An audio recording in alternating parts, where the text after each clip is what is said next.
All right, so I think we're going live here in just a second.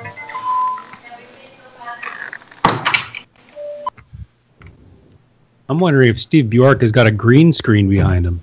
Yeah. All right, so everybody, we are live on the internet. So CoCoTALK episode 53 is now going live in 3, 2. Hi, this is Dale Lear, designer of TRS-80 Color Baseball, and you're listening to CoCoTALK.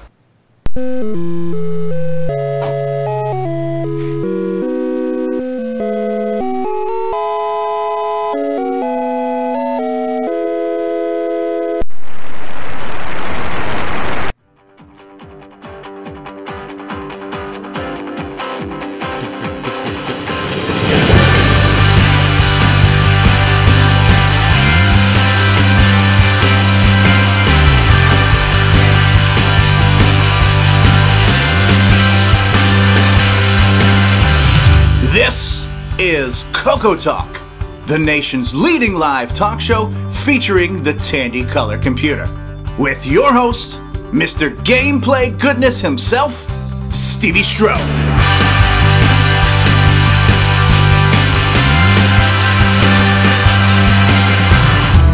All right, and welcome everybody to CoCoTALK episode 53, the world's leading live talk show featuring the Tandy Color computer. Never mind, it's the only live talk show featuring the Tandy Color computer, because anything else would suck anyways. All right, so we are here, and it's another week, and we've got another cast of characters, a bevel of beauties, and we've got regular people, we've got international celebrities, we've got former noobs, we've got new noobs, we've got Curtis, we've got David, we got all kinds of people here today. So we'll go around the room real quick from left to right to left to center to cross angular. We'll start off with our resident Apple guy, although we might have to say he's now our original Apple guy. So Mark D. Overholser, welcome back, Mark. Thank you. From Planet X, David Ladd is with us once again. Sir David Ladd, Lord of the Floppies. Welcome, David. Why, thank you, Stevie. I'm glad to be here and can't wait to see how the show goes today. Yay! Oh, fun. Wearing his fedora, James Diffendaffer is back with us again. Welcome back, James. Hello. And we have author of Forest of Doom and the creator of the CoCo Forever project from Canada. It's Bruce Moore. Howdy. Howdy. From Down Under, author of too many games to mention, but we'll just say Fun Star, available on ROM cartridge. We have Nick Marentes is with us. Good eye, everyone. Good eye, Nick. Good eye. Author of Timberman and resident rock star Paul Thayer is with us. Hey, everybody. How's it going today? It's going good. From Canada, we have the co-founder of Nitrous 9 and just an all-around cool guy. Bill Noble is with us. Welcome back, Bill. Which cool guy? Where? Now I'm Cool as in up. temperature. Yeah. Yeah. You're like in Fahrenheit, eh? I'm noticing some buffering on the live stream. I'm going to stop streaming to you guys. I don't know if that makes a difference or not. You guys who are watching the live stream, let me know if this clears up here in just a second. So we're going to keep on with our introductions. We also have the lovely, the talented Grant Leighty. How are you? Hello, everybody. We have Bill's partner in crime, the host of the CoCo Games List website, and also co-author of Nitrous 9, and also working on the new Ease of Use project. L. Curtis Boyle is with us. Good day. From Ron's Garage, it's Ron Delvaux. Ho ho. You're muted, Ron, but we're glad you're here. How you doing, everybody? We're doing good. As seen at PenFest 99 and 2000, creator of the CoCo RGB to SCART switcheroo, it's Jason the CoCo Man. Yay. Hey, everybody. Hey, and ironically having video problems again today. Nothing to do with your cable, right? Right. No, this is strictly a PC problem, not a CoCo problem. There we go. Oh, so you didn't flip the switch and it helped? It's not a CoCo problem, but it could be. It's not a CoCo problem, but it could be. It should be. We also have somewhat new to the show and also somewhat new to the CoCo. David Laffineuse is with us today. Hello, David. who is now muted and possibly falling off the call. We'll find out. And last but certainly not least, creator of Too Many Things. I'm sorry. Hi, everyone. This is David. I was indeed muted. Hey, David. Welcome to CoCoTALK, and welcome to being a CoCo owner. Thank you. Last but certainly not least, from sunny Southern California, Mr. Steve Bjork is with us. Yeah, good day, everybody. All right. Now that we're done with the formalities, 14 and a half minutes later, we can actually start the show.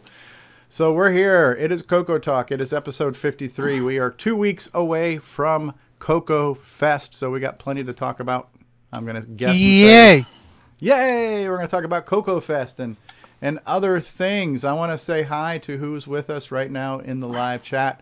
So in the live chat, we have Mark Overholser, Curtis Boyle, Bill Noble, Disney Saints fan, and Steve Bjork are all in the live chat as well. Hello, everybody. Tom C. just joined us in the live chat. We've got 13 viewers that we know of, and hopefully more as the day goes on. So things are picking up, and thank you all for being here. And I think we'll start off with this. Number one, you know what show you're watching, right? You're watching CoCoTALK. How do you reach CoCoTALK? You can visit us on the web at CoCoTALK.live. How do you send feedback to the show? You can email CoCoTALK@CoCoTALK.live, and we'd love to hear from you. We'd love to hear comments, suggestions, feedback, segments, you name it. I want to get into a little bit of feedback that we have received, and some statistics on what has happened recently. So now that I've completely made my layout much more confusing, it takes me longer to find things. So first off, we're somewhere around 5,800 downloads on the audio version of the program. That's a nice milestone. So I feel that 6,000 is probably right around the corner. So 5,814 downloads, not bad, eh?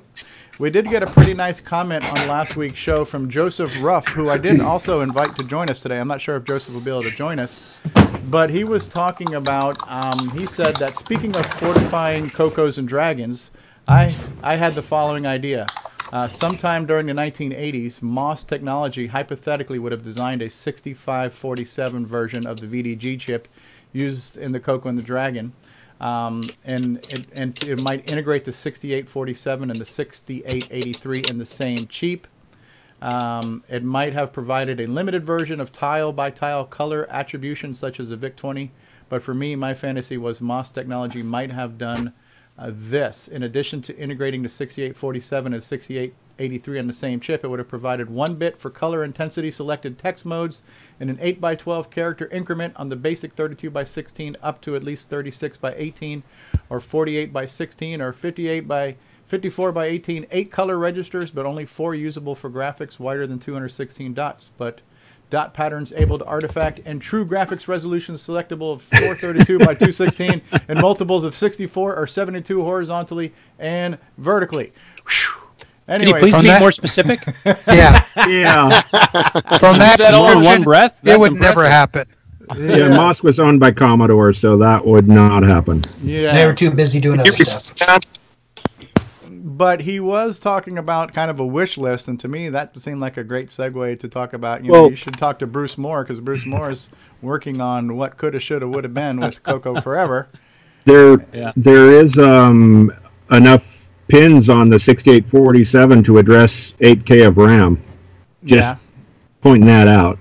And the high-res mode on the CoCo 1 and 2 only took 6K, so there was room for possibly putting the palette colors after the screen addresses or putting different colors for different lines, whatever.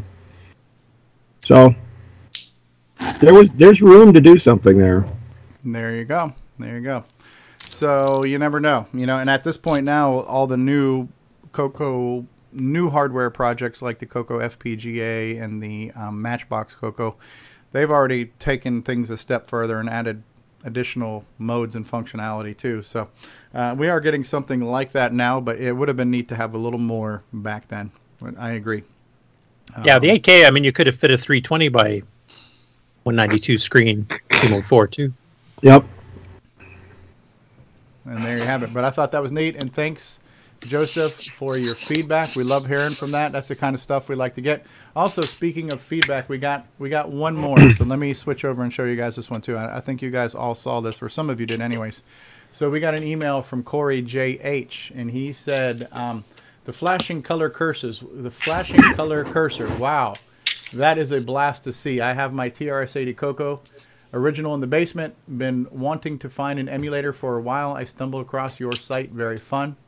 I may still have some issues of Rainbow Magazine down there as well. I know I have all my cartridges, and my first Microsoft floppy drive, the super loud bang drive when you open it. It's got MS-DOS 1.02. Wow, I even went to a VBS called Floyd's World. It was super cool. My dad got me into it. Great stuff and great memories. Thanks for the site. I will check back after the kids get up. That was Corey. So thank you, Corey, for the email feedback as well. We love hearing from you.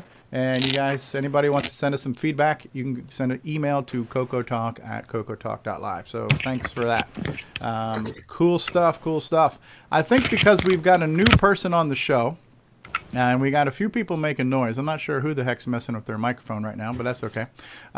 Hey, David, can we put you on the spot and get a little bit of a mini backstory on you and what brought you to the world of the CoCo? David Laffineuse, you mean? Yes, yeah. I have to be more specific now. Yeah, sure, not a problem at all. Well, I like to point fingers at you, Stevie. Stevie came to. Yeah, he's the reason for the purchase, definitely. When was that Florida club meeting that you came to, Steve? I think that was in February. In February, so basically. A few months ago, we started a Florida Retro Computer Club down here in Broward County, and so we tend to have a meeting every couple of months, either in Broward County or in the Orlando area. And Steve came for the first time to one of the South Florida meetings that we had. And he brought with him a whole collection of CoCo 3 goodies. A lot of us were blown away not only by what he had brought, but also by his presentation and general enthusiasm for the system.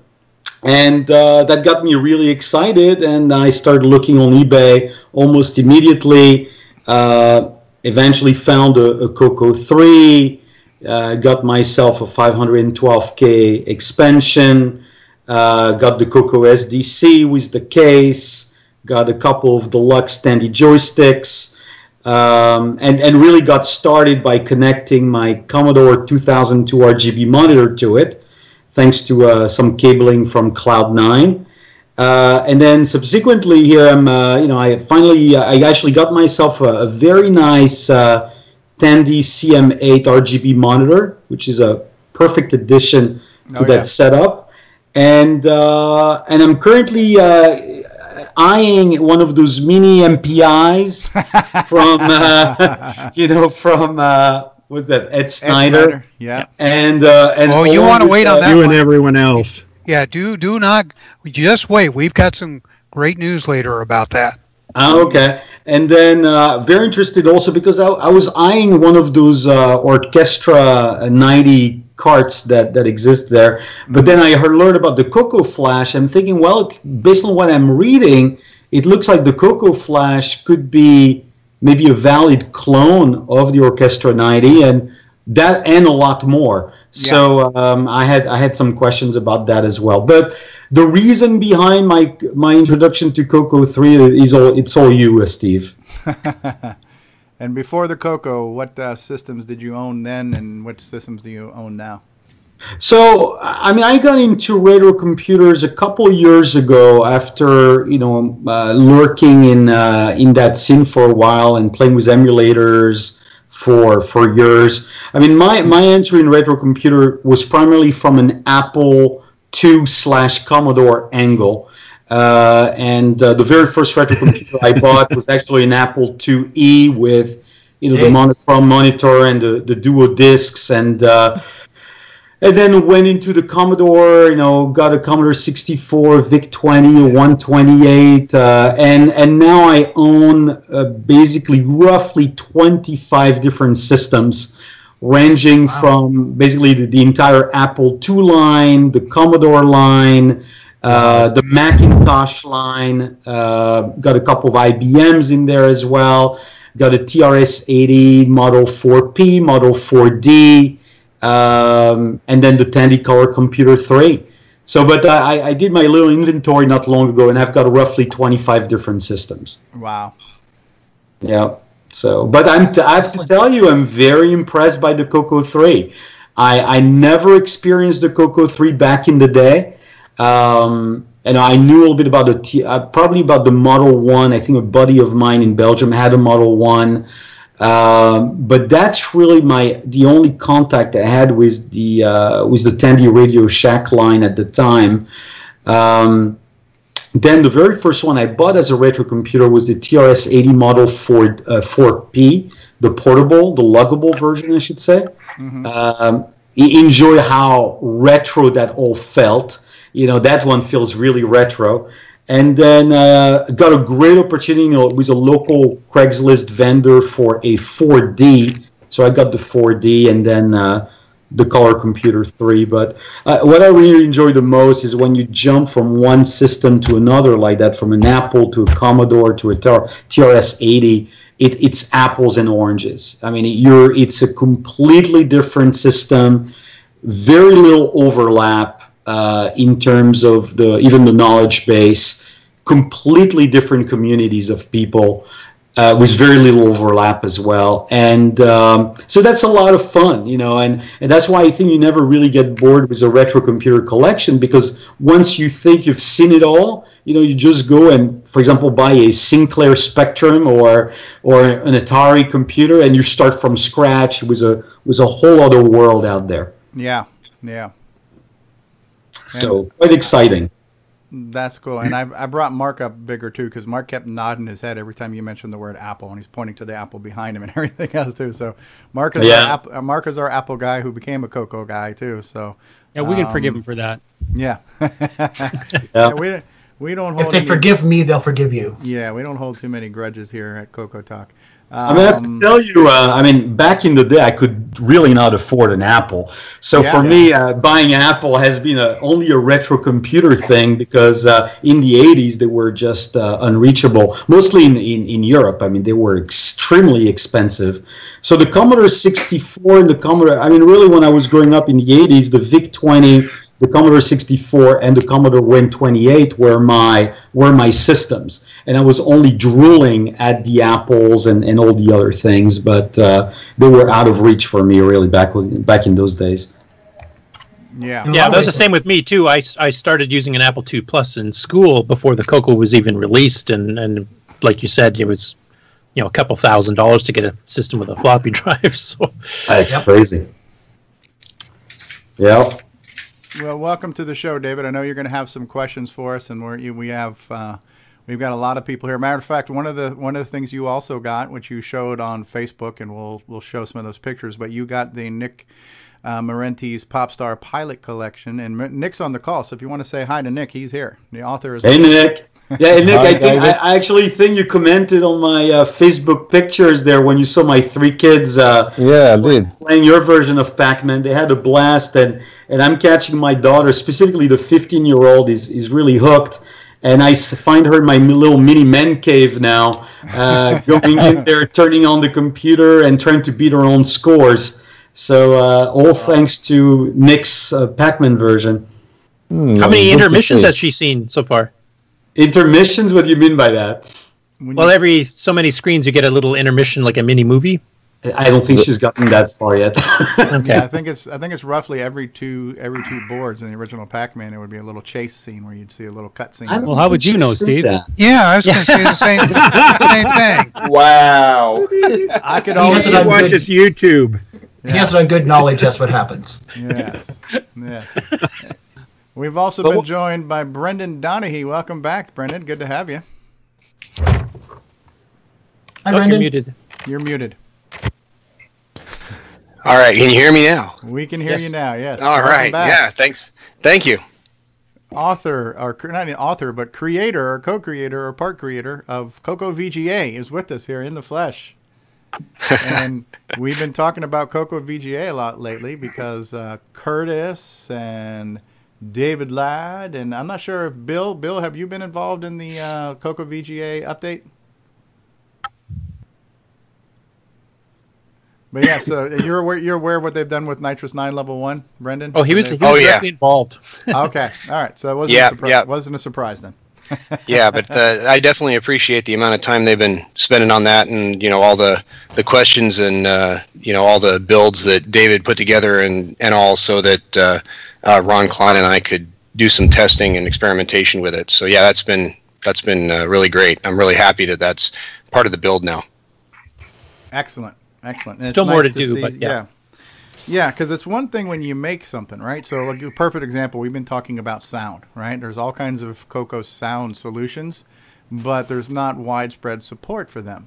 Where with the CoCoVGA, there's actually, has enhanced capabilities. There's a handful of support for this, like Ed Snyder patching the Z interpreter to play the Infocom games on 64 columns and lowercase characters. Now Nitrous 9 support for this, so it's nice when one of our new pieces of technology gets some broad support. Yeah, well, and it kind of hardware and software need to kind of go hand in hand. One without the other, it doesn't work quite as well as there being a good partnership between the two. So I think that's been really awesome. I really appreciate the support that I've been getting there on that. Right. And Ed's been showing some media players too, streaming like some 16-color grayscale videos that look really cool. There's a lot of cool shit going on right now with hardware and software. So yeah, agreed. Good stuff. Good stuff. And there's smart people like these people up here who can make those things. All right. So I'm grateful for that. So dumb people like me have something to buy. Good stuff. And there's David. Now we have David on camera. Look at you, handsome devil. Getting all cut up. Yes. So that's one of the great things about this show is we've got no shortage of eye candy, right? So there's content and there's just good looking. What stream are you watching, Steve? Yeah. You must have those rose-colored glasses on again. We need to do a calendar. We need to do. I think you're accidentally watching the Chippendale stream again there, Steve. The guys of Retro Calendar. David's going to be the cover boy. Great. Oh, no. David Ladd.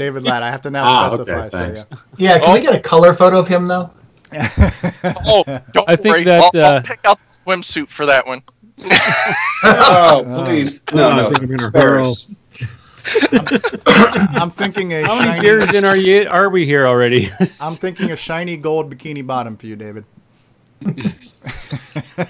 Oh, boy. Stevie, Okay, moving right along. No, Stevie. No, And Stevie. some Speedos. Oh, God, no. I Speedo plan to sandals? take at the CoCoFest a great photo of David next to the herring while people are buffing the herring and buffing his head. All right. I think you charge for that.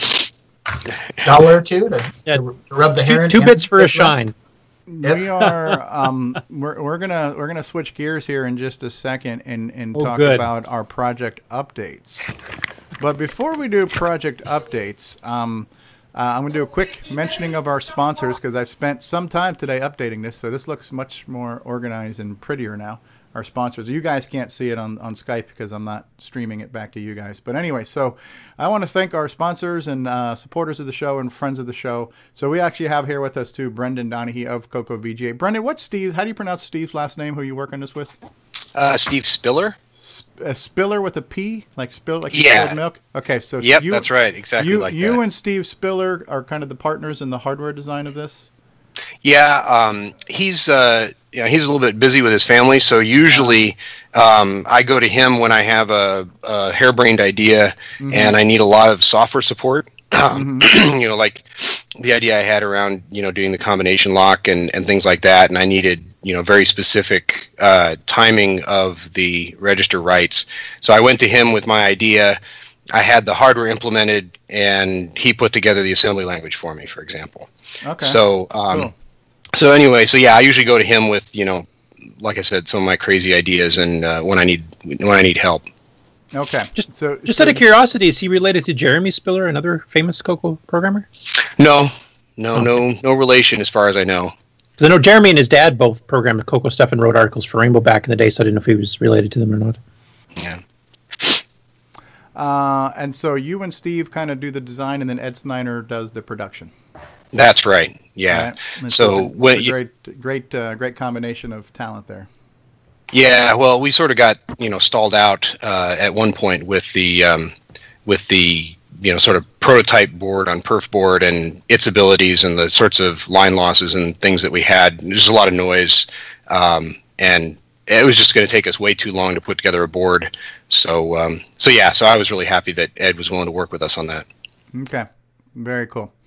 Great collaboration there. Yeah, and I also want to say this too, is that this is because I met you 2 CoCoFests ago. This year will be the 3rd, right? That's right. And 2 years ago you were talking about, was the first time I heard about CoCo VGA, and we were seeing some of the earlier versions of that. You did a presentation and you kind of showed it off, and so now as time goes on, it's gone from talking about it being the project, going from project to product, and so it's kind of neat to follow that progression, and see it happen and see it at Tandy Assembly. It was the knees bees at Tandy Assembly. You saw a lot of people drooling when they were looking at that clean VGA output, and so it was really neat to see it in action. No, thanks. Yeah, it was very cool to follow that whole thing. And will you be providing these for sale or installation at CoCoFest this year? I'd like to, but at this point, I don't know if Ed's going to have any more for me. Okay. The other thing is that I have a bit of a backlog, maybe about 10 people on the waiting list. Okay. So part of me would like to, deliver things to folks if the people on the waiting list are at CoCoFest. So if Ed provides more kits to me, then there'll probably be some available. But otherwise, we'll just have to do the mail order thing. Okay. But you're going to be there. You'll have one to demonstrate at least, right? Oh, definitely. Yes. Okay. And I was wondering how many different versions of the CoCo 1 and 2, Dragon, etc., are you currently have support for? Like, I know you had to custom design them differently for different ones. How far are we along as to what is covered now? Yeah, so I only have one board form factor. Ed has the CoCo 1F board design. I believe it's done. He's sent me pictures of it installed in a CoCo 1. So that one exists. He's working on a T1 form factor, which I also don't have yet. That's one that will also require some significant changes to the FPGA.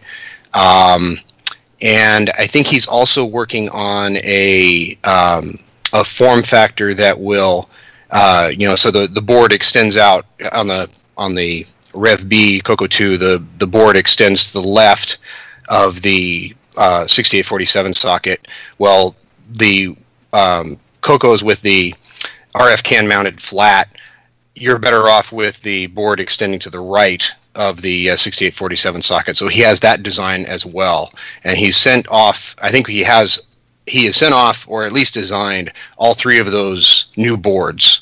Some of them are fully populated, and he's playing with them. Some of them are, still in development. So okay. There are at least 4 board form factors in the works. The one that available right now is the one that's for sale. And that's the CoCo 2 vertical can or horizontal can? Yeah, the CoCo 2 vertical can.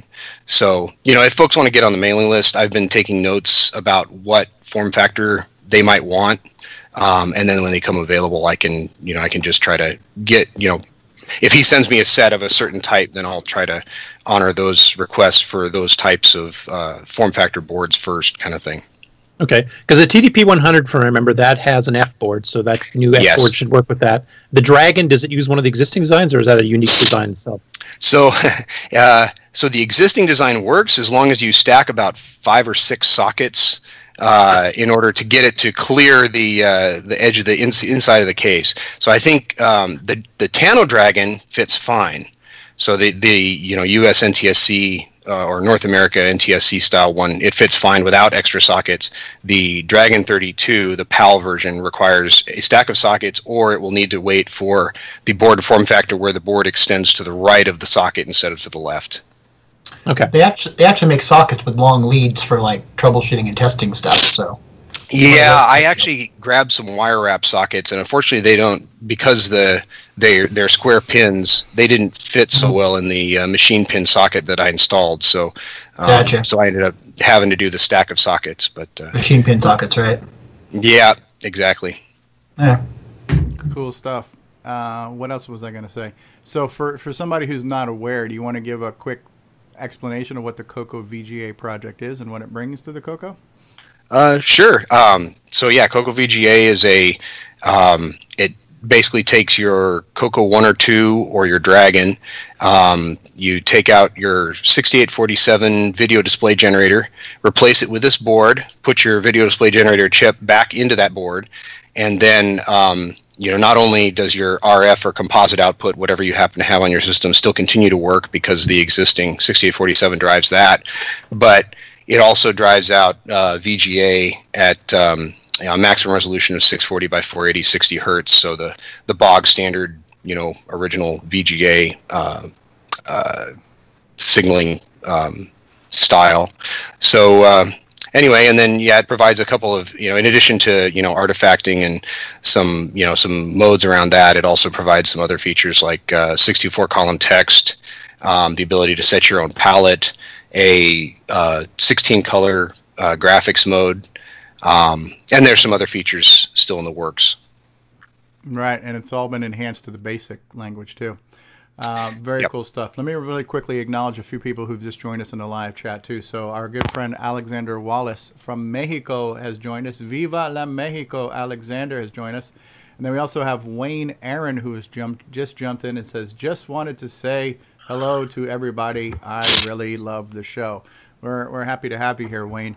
And for those of you watching on YouTube, everybody's welcome to join. Listen, we let David Ladd on, so you see where the standards are. So if you guys want to join the call, you just add us on Skype. It's CoCoTALK at CoCoTALK.live. We would love to have you guys join the panel and see if we can break the internet. And let's go for let's turn it up to 11. Right. We also have a celebrity with us. Jacob Moore is here. Hey, Jacob. International voice actor and graphic artist. Oh, yeah. We've seen what he's done with Nick Marionettes, and we've heard him, or some of us have heard him on the sneak preview of CoCo Forever Episode 1. So you're a celebrity, Jacob. Thanks for being here. Are you making more money than your dad now? Not quite. I think Dad needs to give him a raise. Labor. Yeah. We'll be at CoCoFest, both of us. We'll be there. All right. Both of us. We'll be signing autographs. Oh yeah. Jacob will, sure. Jacob, I want your autograph. You're a star. Very, very cool. All right. So thank you, Brendan. We're delighted to have you here. Thank you for your wonderful product that you've brought to us. Let's finish talking about our sponsors real quick. We'll take a quick commercial break, and then we will come back with our kind of project updates and acquisitions. So we've mentioned the CoCo VGA. So Brendan, the waiting list, can they get on is the information on how to join the waiting list, is that on CoCoVGA.com? Yes, it is. So if you just go to the contact page, you can drop me a note there, or you can email me at info@CoCoVGA.com. There you go. Okay. And he's not with us today, but maybe we'll get lucky and get trolled by him later. But Richard Lorbieski of Boyson Technologies, Boyson Tech, maker of the, what is he calling it now? The CoCo Tandy Segatari joystick adapter, I think is what he's got, or CoCo 1000 or something. We'll pull it up on Facebook. So Richard of Boyson Tech. We want That's Troll Jr. Troll Jr. Troll Jr. Papa Bear Troll, Jim Breen at Retro Innovations. They're often imitated, but never duplicated when it comes to trolling. Retro Innovations makes lots of quality products for lots of systems, from the Commodore to the TI to the CoCo. So go to go4retro.com for all that cool stuff. Show Jim some love. We're running a special. What was the promo code on Retro Swag today? It's 15% off with promo code 154U. You have to spell out FORYOU. So right now on the Retro Swag Shop, and I'm going to show you some of the new designs. As a matter of fact, let me just do that right now. Let me take this shameful moment to do an extremely shameful plug. And so on the Retro Swag Shop, which is 8bit256.com, until April the 10th, which is 3 days from now, you can get 15% off your entire order by using the promo code 154U. And all of these designs can be produced on a t-shirt, coffee mug, sweatshirt, hoodie, jacket, you name it. Here's 3 new designs. And so these are all drawn by Joel M. Adams, who is the son of Rick Adams. And so one of our new designs is a very cool Game Boy design. And you can get the Game Boy on a variety of t-shirts. And so the Game Boy is a new design. If you are a fan of the Zelda series and Link from Zelda, here is the shield that Joel also drew, which is very, very cool. And then another one that's new, which I actually ordered 2 of, which I will hopefully have soon, but I put up the logo for CoCoTALK After Dark. So you can get yourself an After Dark t-shirt, coffee mug. We got pictures of you wearing one of the shirts, Brendan. Brendan's our model, too, so he's also an international model. He walks the runway wearing a CoCoTALK shirt. So yeah, new designs, and promo code 154U is what's going on there. So there's a very shameful plug there. We also want to thank our good friend from down under, Brian Joyce from Extructus Productions. Brian is who brought us the best of Volume 1 and Volume 2. Brian has brought us What Did David Break This Week, a great source of entertainment. And he's got a cool website, fd501.com. He sent me Vegemite, so what more need you say? He's an awesome guy. So check out Extructus Productions at fd501.com. Don't forget that CoCoTALK is at CoCoTALK.live. Email CoCoTALK at CoCoTALK.live. And I'm a coconut.com for all your Tandy color computer links needs. All right, so man, whew, deep breath. Okay, so we're going to take a quick commercial break, everybody. So if you got to go potty, now's the time to do it. We're going to run a commercial, and we'll be back in just a minute or two. Bye-bye for now. Be right back. Break. Hello, I am David Ladd, and you are watching CoCoTALK, the nation's leading live CoCo podcast.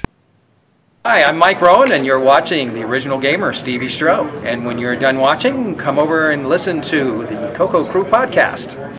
Hi, this is John Linville. And Neil Blanchard. We are the CoCo Crew. I hope you're enjoying watching Stevie Stroh play video games, especially the CoCo games. And when you're done with that, check out our podcast at CoCoCrew.org. What's going on, everybody? Original Gamer Stevie Stroh here, and if you're a fan of vintage computing and retro gaming, then you're going to love our retro This is almost like deja vu. 8bit256.com. There you will find custom designs by Instagram artist Joel M. Adams. You can get I'm a Coconut, CoCoTALK, and other cool video game images on a t-shirt, coffee mug, or mouse pad. So if you love retro, then head on over to the Retro Swag Shop at 8bit256.com today. Tell them the Original Gamer Stevie Stroh sent you.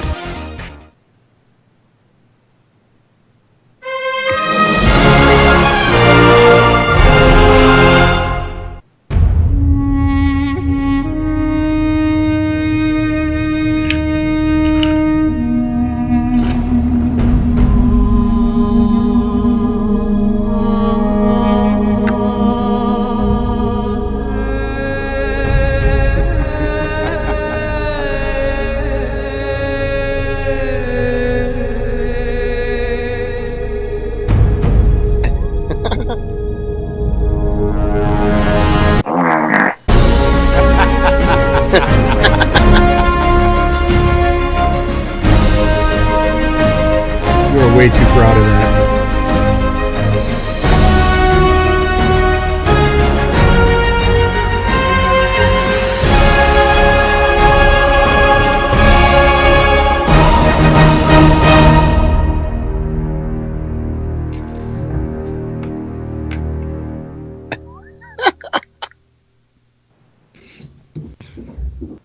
Speaking of Extructus Productions, and also we have one of the stars of that show, the original source of the EMP, the fart heard round the world, Bill Noble, is with us here today, Bill.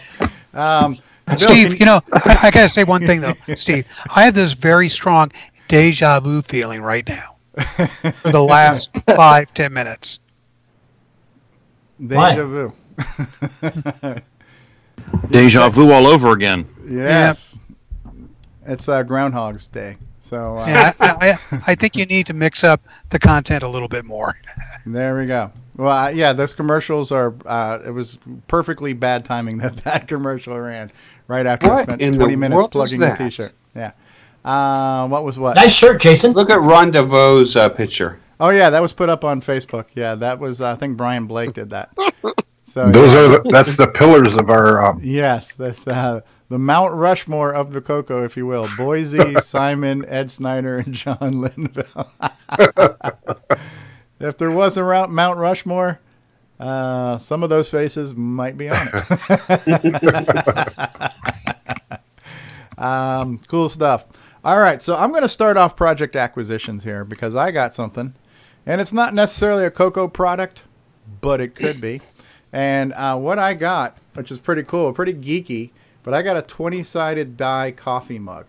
Look at that. Nice. So for those of you who like... if you remember the old Dungeons and Dragons. Aren't you going to spill your coffee if you try to roll? Yeah. So this was pretty cool, and this was on clearance, so I got it, and pretty cool stuff. So it'll probably just go up on the shelf, but it's pretty geeky. So there you go. That's my product. That's my acquisition of the week. On clearance. Imagine that. On clearance. No expense has been spared. You mean these things didn't fly off the shelf at full price? Right. Somebody at marketing got fired. So I think we have a project update from somebody. Curtis, was there something you wanted to bring us up to speed on? Yeah, now that we got CoCo VGA working and some of the stuff for the level 1 fixes that Rogelio found bugs with a month or two ago, I've been getting back to the ease of use, trying to catch things up. So a couple minor updates on that. We've got both versions of X mode and T mode installed now so that you can have backwards compatibility with stuff that was written years ago. Plus, you can use the new version. And there's some help docs that'll be included kind of explaining that. Eventually, we're going to make a fat binary version of it that's actually going to support both syntaxes. So you just have one command and it'll just handle whatever. Not there yet. The alpha of the new Rogue is on there. That doesn't have all the new features I wanted to add, like selectable fonts and stuff, but it does allow you to use the graphics fonts on sub-sized windows instead of just on full screen like the original. So that kind of is convenient. You can resize it to whatever size you want. And I installed the Snakebite game. So that's one that's hold dear to my heart because back when Alan DeCock did a bunch of his optimizations in Nitrous 9 version 2, he had 3 bugs that were outstanding. And by that time, he was getting so busy with his job and stuff that he just didn't have time to deal with it anymore. So I had to go hunt his last 3 bugs down. That was one of them was a flood fill. If you're using a pattern, would get stuck in an infinite loop. And all of a sudden, it looks like the machine is locked up and actually was doing just painting over itself over and over and over again. And Snakebite was the game that exhibited that problem and is also the game I used to test trying to finally figure out how to fix it. So, and it also comes with a level editor, so you can add your own levels. And then right now I'm starting to work. I've finally got Basic 9 and Run B integrated with the header file that Boise had managed to lift off the microware servers before they shot the hard drive out with a gun somewhere later on before the source code was lost. So I've got all that integrated. Now assembles back to the original matching versions of what's on the repository, so I will be starting to do optimizations on Basic 9 and Run B for both 609 and 609 starting this week. Wow. So that's my update. So you've been a busy boy, Curtis. Wow. Yeah. All work and no play. Well, that's a kind of sucky thing. The last few days here this week, I've been really busy with work, so I haven't done much at all with ease of use or anything else CoCo related, but hopefully I'll get caught up. Ooh, cool beans. Well, Paul, I was going to show off. Hey, Terry's with us. Welcome back, Terry. Yeah, I think you're Howdy. Yeah, I was muted. Hey, welcome back to the show. Glad to have you. Oh, yeah. After fighting with Skype and my passwords, I'm finally back. Yay. The NSA probably got in the middle there somewhere. So yeah, Bill Gates hates me. Paul, I was going to show off your latest screenshot you posted of your game in progress right now. Is there anything you want to share with us or tell us about that project? I got a lot I could talk about with that project. I don't know where to start. While you're talking, I'm going to try to find the picture. Yeah, that's cool. So spent a lot of time trying to decide how I wanted to do the tile set, because we were trying to find a way to kind of compress them so that we didn't have like 1 byte of RAM equals 1 tile kind of thing. But it kind of limited how many that we could do total. And so we've kind of decided, we've kind of went away from trying to compress them because, I don't know, there just wasn't really a good way to do it. We could do 4 bytes in 3 is kind of what we figured. Because the more you are able to compress tiles, multiple tiles into like 1 byte, the less variety you have. And I'm kind of a picky guy, so I kind of wanted to have a lot of variety of the visuals in the background of the level. So now we're just going to have 1 byte equals 1 tile. So spent a lot of time designing those, and then worked on compiling them. Made myself a level editor. And now going through the level editor and getting some things set up, I'm finding that I need to kind of test it. So now I got to go start actually programming like movement and everything else like that. And this Hilo guy kind of came up. My son and I are doing a lot of the design work for the levels together. And there was kind of a spot that was a little bit blank. It kind of has like 2 different paths that you could take, but one of them, if you took one of the paths, there was like nothing to do. So he kind of came about because we have like kind of an overall scheme of like all the different levels that are going to happen. The first one, you're outside of this bad guy's factory. Everything's kind of like really generalized as kind of like like the names of everybody as kind of like a kind of a joke, you know, because like Buff Commando, it's really general and kind of dumb. Like he doesn't have a specific name. Mm-hmm. We don't really want to have a huge storyline to it because who cares about that? We just want to play the game.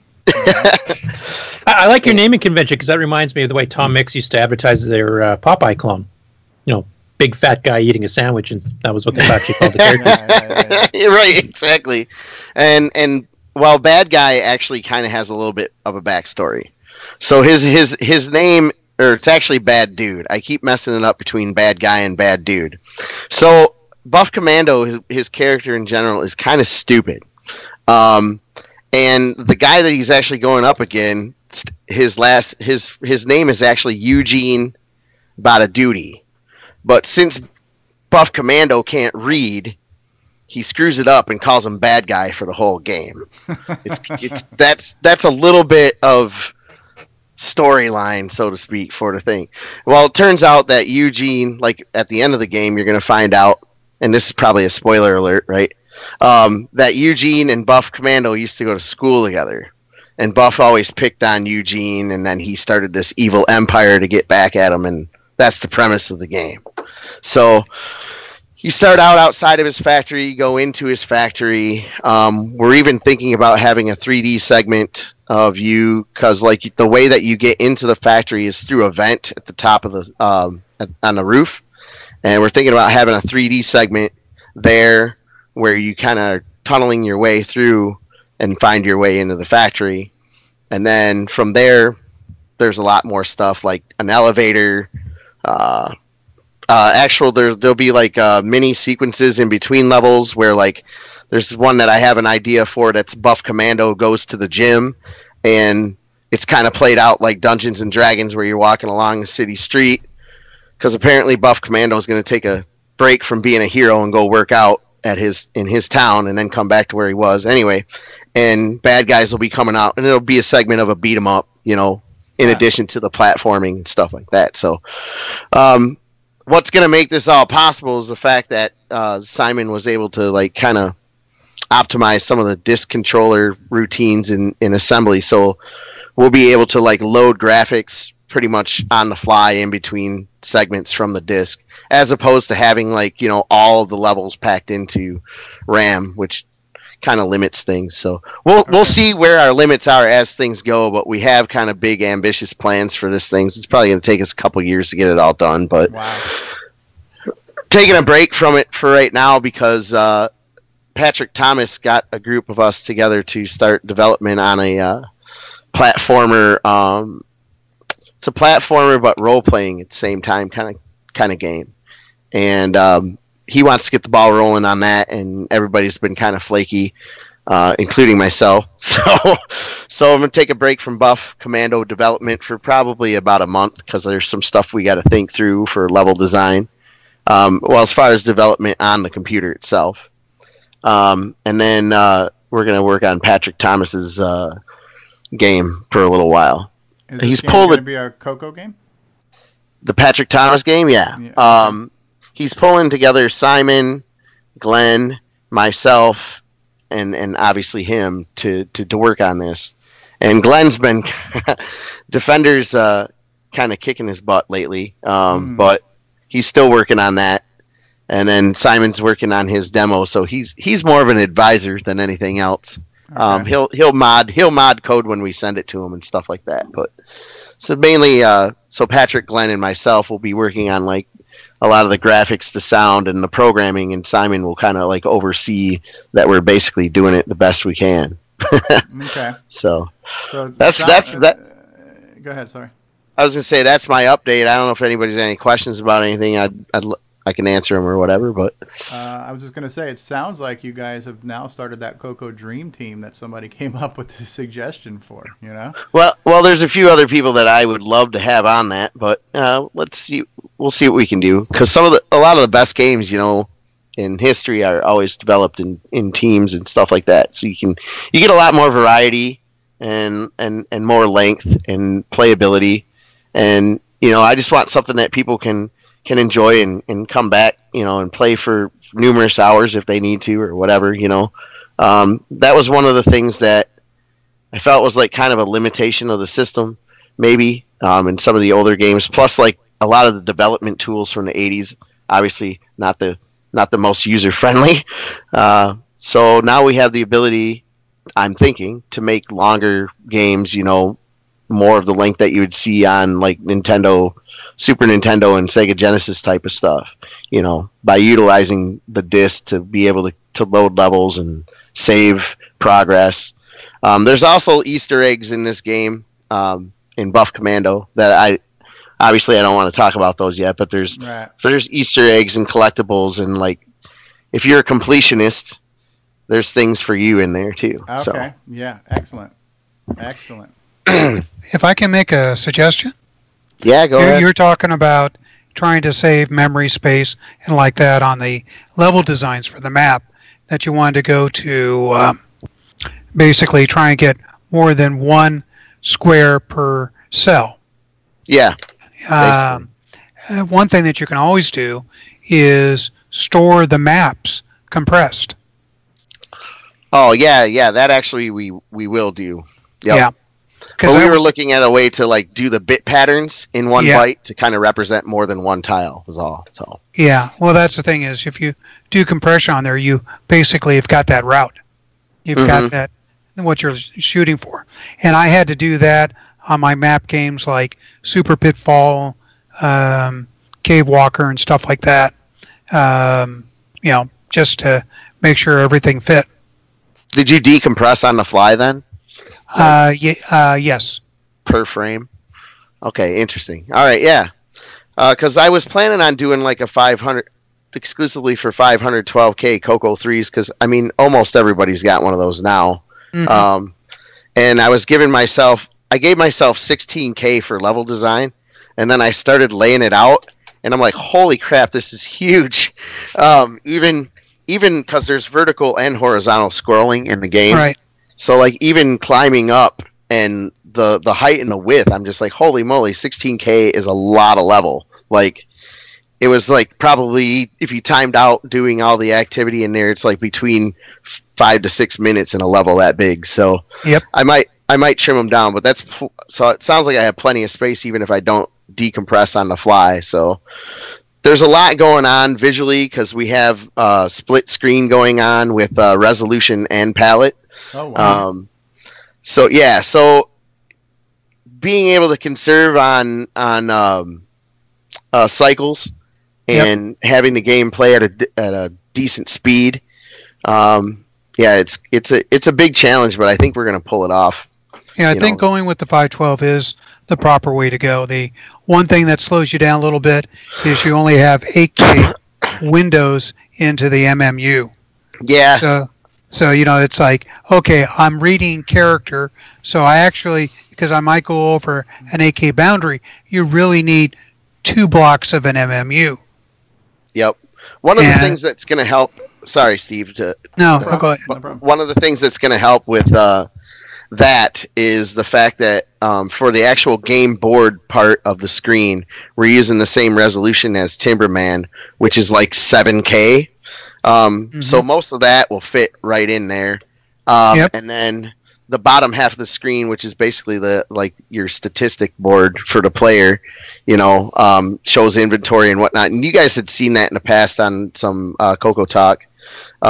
That's going to be in the 128 byte or 256 resolution there. So that'll help us get a little bit more speed out of it because we won't have as much RAM to be moving around and working on and overwriting and things like that. So should be pretty interesting. Yeah, you can use the task register too to instantly switch between 2 maps, which helps. Yep, absolutely. Yep. So and with Ed Snyder's upcoming CoCoMem, you'll have 32 tasks. Oh boy. Yeah, I have. Or sorry, right, Jim Brain. I have Ed's game cartridge thing that he made, and I have not started developing on that yet because I need to get myself an MPI and other things like that. But I wanted to try and do Buff Commando with like as minimal extra hardware as possible. Like keep it kind of true to the original as much as I can. So that'll be pretty cool if we can pull that off. So. Well, definitely continue listening to the show. We've got a lot of stuff that's come up this last week that'll be very interesting to you. I'm sure it will be. There's always things that are interesting on this show. Yeah. We'll need a Dream Team update. Right. Miami, David. Are you pressed for time? I know you've got some questions. Maybe we'll get to some of your questions since you're a new CoCo owner. He's muted. Sorry, I was on mute. No, I'm not really pressed for time, but I can definitely insert my questions now. No, granted, though, just as a general disclaimer, I'm brand new to CoCo. I've only owned the CoCo for I think less than 2 months now. So first of all, first impression, very positive. Actually, very pleasantly surprised. To be honest with you, when I turned on the CoCo for the very first time, and I was using a composite monitor, I was very disappointed. It's like, oh my God, this looks horrible. With that flashing color cursor and the very poor video. But then, I connected to the Commodore 2002 monitor, which is an RGB with one of those Cloud9 mating cables, I think they call them. Much better picture, and now on the 10D CM8 RGB, absolutely beautiful picture, very crisp, very pleased with all that. But so obviously I went the CoCo SDC route. I'm not planning to buy, a real external floppy drive with this because I'm learning that you need to have a kind of a cartridge with the interface, and it's a whole thing. I think when you go into the floppy disk, so I'm gonna stay away from that. I think the CoCo SDC is gonna be plenty for what I need. But then I've become very intrigued by some of the audio capabilities, and I was looking at the Orchestra 90. And I found one on eBay. It was a little pricey. Kept looking. I know that I think it's Ed Snyder does or has done in the past a clone of that, which is no longer available, or not currently available, I should say. But then I started looking yesterday at Jim Brain's CoCo Flash. Now, I bought stuff from Retro Innovations, I think it's called, Jim Brain, a couple years ago, primarily in the Commodore, for the Commodore platform, the Jiffy DOS and the Zoom floppy. I've bought a bunch of things from him. And then I was looking, it's like, okay, what is the capability of this CoCo Flash? Because the information that's on the website is extremely technical, but doesn't provide a lot of functional explanation of what it really does for a newbie. So my understanding is that it's actually it has an Orchestra 90 ROM on it with a stereo audio output. So my understanding is that you can use it as an Orchestra 90 cartridge. Mm-hmm. Is that true or is that false? No, that's true. That's true. Okay. Jim just joined us in the live chat too. He says another satisfied customer. yeah, definitely. And Jim, thanks for answering my question. You know, I actually, you emailed me back this morning. I had two questions regarding the CoCo Flash. Number one, was a case available? Eventually bought one from John Strong, so I'm all set with the casing. The second question that I had, is it MPI compatible? In other words, if I stick that in an MPI, you know, is there going to be any incompatibility? And Jim answered that obviously it was compatible. Now, so my other question was that is really when it pertains to the Orchestra 90. What is really the capability of that? Does that mean that certain games that are there games out there that leverage the capabilities of Orchestra 90 and give out better audio, or is it not really how it's used today? I got one thing I might interject. Do you have an MPI yet? No, I do not. Are you going to get the new one, or are you going to get an older one? And this is a good time to talk about the new MPI. Yeah. I definitely want to get. I think I was going to get a new MPI. The old ones are. I looked at them. They're a little pricey, a little bulky. The reason why I ask is because if you get an older one, you'll need to upgrade it. Ah, okay. No, I was thinking. I mean, really, what I've got my eyes set on right now is the mini MPI. So well. I don't know of anything else. We got news about that. Yeah, we got news. We talk about later. Yeah. So that's what I was thinking about getting initially, so that I could put the CoCo SDC in it and the CoCo Flash next to it. So that was one of my questions. And what else can I do with the CoCo Flash? So basically, I can copy bins and onto the ROMs and then use that kind of as a multi-purpose cartridge. Is that really what it's for? David, you want to take this one since you've got some knowledge on that? David Ladd? On the floppy stuff or the MPI? On the CoCo Flash. CoCo Flash. CoCo Flash floppy on the brain there. Okay. The CoCo Flash is basically a multi-slot ROM cartridge emulator where you can have tons and tons and tons of ROM cartridge images on one device, and then it also incorporates the Orchestra 90 DACs on it as well. So basically, it's just a extremely huge ROM cartridge. I think it's 8 megabytes if I remember right. So. And an average ROM is 8 kilobytes, so you could theoretically have 1,000 cartridges on this thing, or yeah.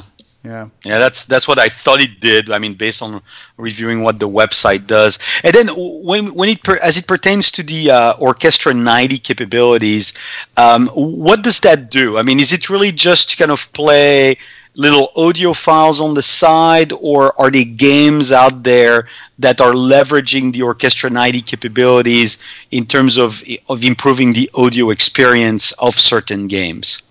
There's not too many games that actually do use the Orchestra 90. John Strong has a couple that use a stereo panning, like for Tetris, his Tetris clone, and his Gems games. So that it'll do that. I did patch Kind Guide to Be Ninja for the OS9 version to use the 8-bit functionality of the DACs, because the CoCo itself is only 6-bit, but it does mono only. But most of the time, Orchestra 90 was used for music. I mean, the built-in ROM on the original cartridge was meant for music. Sockmaster's mod player, the 4-voice mod player that plays Amiga-style mod files, also uses the stereo DAC. Too. So it's more used for music. I mean, there's some potential to do stuff, but the thing is, it's not a sound chip where you can like offload sound onto it and then the computer can go back to doing your game.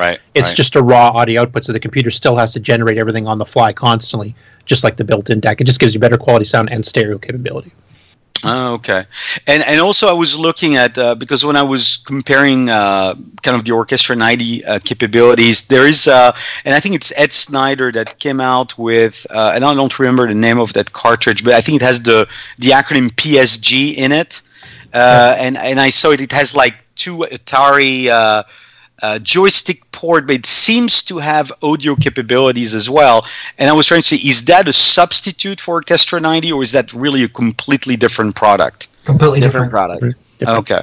All right. Jim Brain has joined us too, the author and creator of the CoCo Flash. So maybe we could hear it from the source. Some more. Seems like you guys have done a really good job of being my marketing team. I should hire you. I'll pay you twice as what I paid you last week for doing the same thing. Great. And our checks are in the mail, right? Yes. Yeah, right. Exactly.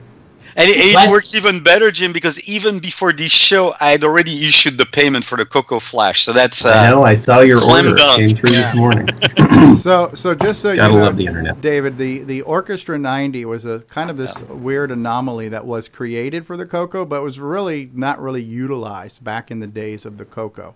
So it had the except for ability, music. Except for, but even then, it really wasn't utilized. I mean, no, it was. I mean, the Orchestra 90 was compatible with the old Orchestra. Was it the 85 the TRS-8113 had? And if CompuSert had a whole forum devoted to the Orchestra 90 for music files, there was hundreds and hundreds of songs. But that's all it was released. When you read the label, it's referred to. Tandy refers to it as a stereo synthesizer, but it's not truly a synthesizer, right? It doesn't. And here, Jason's holding up the thing, so it doesn't. It is not an actual synthesizer, like we're saying here. It just the CoCo uses what's known as a DAC, a digital audio converter, and the CPU sends information to that DAC to generate sound.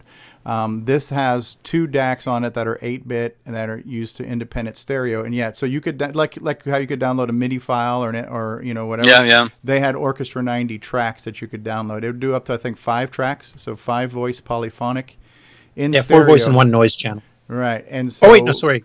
No, just I think it was 5. I think it was 5 channels. Yeah, I think it's 5. Yeah. So it was used for. I guess. Well, let me be more specific. I never used it. So when I had one, I did jack shit with it. But it really wasn't. There was no game support really designed for it. I don't think they thought of it as a game thing, but theoretically it could be. And right now the only games that are kind of using it are a handful that John Strong has made. And it's not. John hasn't done a lot of music yet in his games, but he has done sound, and so he can get you cleaner sound and stereo sound in some cases. With a multi-pack, it could be exploited to make better audio on the CoCo, but it hasn't been really incorporated as a game enhancement. Steve, back in the days when we're developing, I could do almost as good audio using the internal DAC because I went and took 8-bit, brought it down to 6-bit, which almost became identical to the 8 bits that you had on there. And my attitude was, or to use this device in my cartridge games, you would have to have a multi-pack. Right. So people were investing hundreds of dollars to use that pack. There was no reason to support it. It didn't give you that much of advantage. But the only thing it could have been used for would be stereo. That would have been it. Right. And this is not mean to take Jim Brain's product down a notch by any means. It's cool and it's a nice value added thing to have it in that CoCo Flash. But in the scope of how this device was used in the history of the CoCo, it really has not been exploited as a game solution or a game enhancement. Not to say that it couldn't. It was meant as a music thing. And to be honest, the best example of that is Sockmaster's Mod Player. That thing sounds incredible on stereo. Oh, really? On the flip side, I would say, as the designer of it, I would say I would not buy the CoCo Flash because it has orchestra. It was put in there because it's a hard cartridge to find, and it's a very simplistic cartridge. For what it does, there is just almost nothing. That case is probably 8 or 9 inches deep, and it's huge, and there's nothing in the board. So. The view is it was something to easily put into the CoCo Flash and added next to nothing to the cost of the product, and then you have basically 2 cartridges in one. But I would say, if you're gonna look at some sort of sound hardware, and obviously you could get into a huge, you probably need to listen to the replays of the show here earlier in the series, but there's a whole bunch of sound hardware capabilities that are in various stages of incubation for the CoCo environment, and all of those options I think are better than the Orchestra 90 capability at the end of the day. So Jason's got his opened up. Yeah.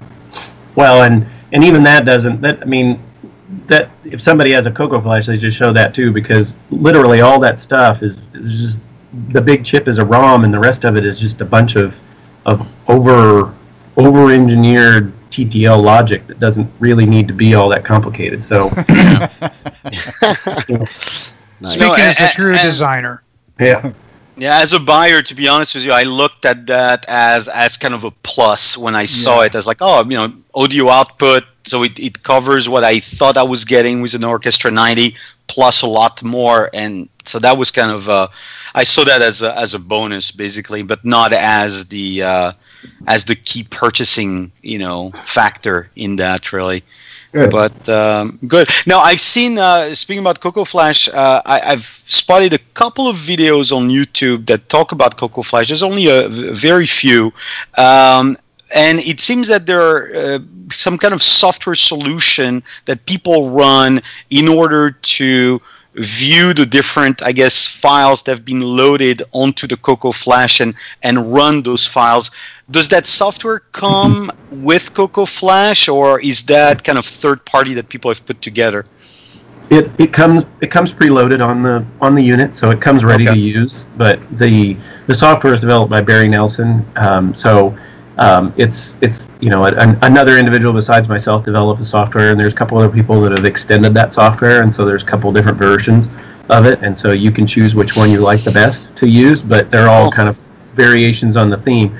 I mean, at the end of the day, CoCo Flash and other products like Mini Flash and other products for other platforms, they're all basically a 101 cartridges in one type of thing. So whatever the number is, right? And so there's a menu. You pick one. You play whatever it is. You can put your own stuff on there, and it's you can load it up from the CoCo. So it's not like it used to be a long time ago. People would make little mega game cartridges, and they'd have like 8 games on an EEPROM, and they would put that, and you could have a little menu or flip some little switches or whatnot.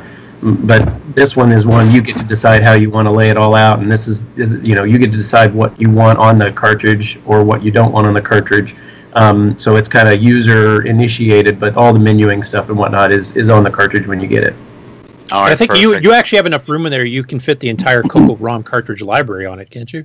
Yeah, you can, and since many games that are not ROM games could be turned into ROM games, right? As long as the unit doesn't try to access the disk after it loads, or as long as the game doesn't, then those kind of games could be put on ROM as well. But you're right. I mean, the size is, and some people would say, well, why in the world did you make it that big? And the fact of the matter is that if you're not bound to period correct products, so if you don't have to stay with the sizes that were available in the mid 80s, or you're looking for a low price point, the fact of the matter is it's very hard to find really small memory modules anymore. So 8 meg sounds like a lot, but it's actually cheaper to buy 8 meg than it is to buy per bit than it is to buy anything less. And so it's easy to design for, and it's contemporary modules. So you just buy that, you put it on the board, and then if you don't ever fill it up, then that's okay, no harm lost. Right. David, you've got a CoCo SDC, haven't you? Yes, I do. Well, that can pretty well act the same way, and as a bonus, it means you're not restricted to just putting ROM cartridges. You can put the entire CoCo floppy disk game collection on there as well as it acting as a hard drive for OS 9 use. So really, you've got already a CoCo SDC type package there already. You've got the ultimate ROM pack already. Okay, so there's a bit of he's got overlap both. in functionality in the two, basically. Yeah. There is a limitation to the SDC when trying to use it for ROMs. You only have 8 banks. I see. But when I- talking when about I- loading it as a disk image, not as a ROM Yeah. image. Yeah. Right. Yeah. Right. I mean, Okay, I see what you're saying. Right. Yes, So you can- Go ahead. Go ahead, Steve. No, go ahead. I'll let you go. It's fine. Yeah, well, the fact that just about every ROM pack is available for download, people have already converted them to run off floppy disk now. The CoCo SDC allows you to put all those disks onto an SD card on the cartridge, so you can run all these ROM games anyway. And of course, SD card, you can buy I don't know what the limit is on a CoCo SDC. I've just got a 2 megabyte one, and that's heaps of room to hold just about all the software available for the CoCo. So, and you add the SDC menu program that's freely available as well, onto which I assume that's what you're running. Yes, that's what I'm running. This So kind of automated selector there. Yeah. That's right. So you can just manually navigate through that SD card, pick a disk. On that disk, you would have all your ROM. Each disk, you could set it up to have all your different ROM games. And then, with the SDC menu, just go in, select your games, put in disk 1, disk 2, whatever, and there they are. It's quite an amazing package. Yeah, it is. Right. It's the only ROM cartridge you need. And that was how to take the CoCo Flash marketing segment to a screeching halt. Yeah. So, Mr. Australia, I used to like you. Luckily, David You're has fired. both. You're fired. You are fired. Luckily, Florida David has both. He's got the CoCo SDC and the CoCo Flash. And that's where the Orchestra 90 capability comes back on top, because the SDC cannot do that. Now, are we going to talk about the new multi-pack? Because later. All right, we'll leave that later. Hold that thought about the audio till you hear the rest of the show. Right, and so, Bill. So this is that the CoCo Flash? Yeah, this is since Jim had asked if somebody could display it. This is my CoCo Flash. Okay. So, I think he wanted to demonstrate, just how compact the Orchestra 90 plus the flash capability could be made. Right, versus what Jason was showing us before, which was just like a freaking Mack truck's worth of technology. Exactly. Yeah, and in the top, if you look at that, the two big chips, that's the RAM at the far left and the control logic in the bottom. All that stuff in the top right, what looks like a whole bunch of resistors, which in fact is just a whole bunch of resistors, that is the DAC. That's all there is. Those two little chips and resistors, that's all the DAC. Or that's all the Orchestra 90 capability is. Yeah. Interesting. Yeah, one of the other thing that I noticed, and once again, think of this from the eyes of a newbie like I am regarding the CoCo, as it pertains to audio, one of the things that I noticed when I was using the Commodore 2002, with kind of the mating cables from Cloud9, in order to get audio via the Commodore 2002 monitor, I had to use the RCA audio output of the CoCo 3 and plug it into the back of the Commodore 2002. However, I was surprised when I moved to the Tandy CM8, there was no audio input in the back, and it seems that the audio was conveyed via the RGB cable. Is that indeed one of the differences? Yeah. Oh, okay. It's so just the how you Commodore interface. 2002 doesn't capture the audio then via the RGB cable. Well, there's an audio connector on the bottom connector where you plug your RGB, where you plug the RGB cable. One of those pins is also audio. Ah, okay. And my Magnavox 8515, I had a cable that actually did have the sound come through, so the sound and the RGB would both come through, even on a non-Tandy monitor at that point. Yeah. Right. Mark Overholser has posted a link to the CoCo Flash in the YouTube live chat. It is available for $50 USD. And what do you have there? Is that your CoCo Flash you just got? Yep, I just got it in the mail just now. Grant just got his CoCo Flash in the mail. Everybody look under your chairs right now. There's a CoCo cat Flashes under my for chair. everyone. That's right. Speaking about that, kind of a funky question, but it's more of a Skype question. Now, for some reason, I am locked in on Curtis right now. You need to click on. I'm sorry. So sorry. Click off of him. How do I see the other guys? How does that work? Just click on Curtis. Click on Curtis again, and you'll get back to everybody. Yeah, no, it's locked in on Curtis. It really loves Curtis. Skype. I have that problem too. If you go to CoCo Live and click on the live view in your web browser, you can watch it, but it's a little delayed. Okay. Yeah, no, I'm using the desktop version, but not a problem. So, that was good. And just out of curiosity, can the Tandy CM8 RGB be used via some kind of connector with other non-Tandy computers? Like, for example, like a Commodore or... I don't see why not, because, I mean, Magnavox, as long as there's some signals you might have to muck with a little bit. There were some little adapters, whether it's negative or positive. I can't remember the exact details, but, I mean, the CoCo could use like a NEC Multisync 2, a Magnavox 8515, a bunch of others, and those were also available for the Ataris, the Commodores, the Amigas. So, you could theoretically reverse. You can't hook up a Commodore 64 to a CM8 because you've got to have RGB output. Yes, the CM8 is an RGB monitor. Right. But you could, an Amiga you could connect an Amiga, yes. Or an Amiga 500 you could connect to a Tandy CM8. You need to make the proper connection cable, of course. But, it does drive an RGB display like the CM8. Yeah, Atari ST as well. Sega and the Atari ST, because I've got a growing collection of monitors, but those are so bulky and that I'm trying to find multi-purpose as much as I can for some of those monitors. But that's no. And so aside from that, in my newbie discovery, obviously when I started going for the CoCo SDC and then starting eyeing the CoCo Flash, I said, okay, how do I use both?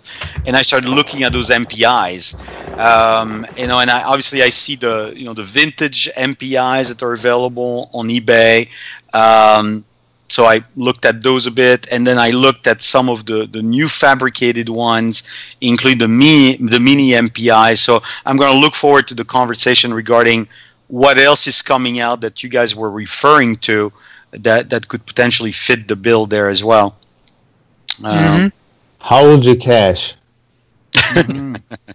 How many ports are you talking about and what's coming out? Because let's talk about it when we talk. We'll talk about it later. We're going to get to the news segment in just a minute. I've got to take a quick break because I think something just came in the mail too. So here's what I'm going to do. I'm going to run a couple of commercials and we'll be back. But David, if you have time to hang out, continue to hang out. We're delighted to have your questions and be able to answer them. And it's great. This is the perfect day you called in because everything you have a question about, we've got the sources here for the answers. So you have questions, good. We have answers. And if you need opinions, Nick Marentes is great for that too, right? Especially if you want to tell how not to promote a product, Nick Marentes is there for that too. So. That's right. He gives Avoid that trollware. All right, so I'm going to run maybe a commercial or two. I'm going to go check my mailbox, and I'll be back, boys and girls. So thank you. Don't go anywhere. CoCoTALK will be right back.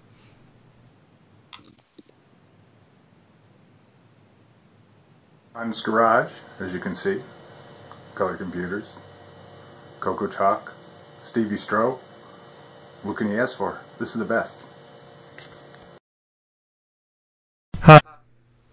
Hey, what's going on, everybody? It's me. It's Original Gamer Stevie Stroh. Gameplay. To get your copy of a Gameplay Goodness Color Computer Gaming DVD today, head on over to 8bit256.com. There you will find several DVDs featuring color computer gameplay videos by the Original Gamer Stevie Stroh. So to get your very own copy of a Gameplay Goodness Color Computer Gaming DVD, head on over to the Retro Swag Shop at 8bit256.com and tell them the Original Gamer Stevie Stroh sent you.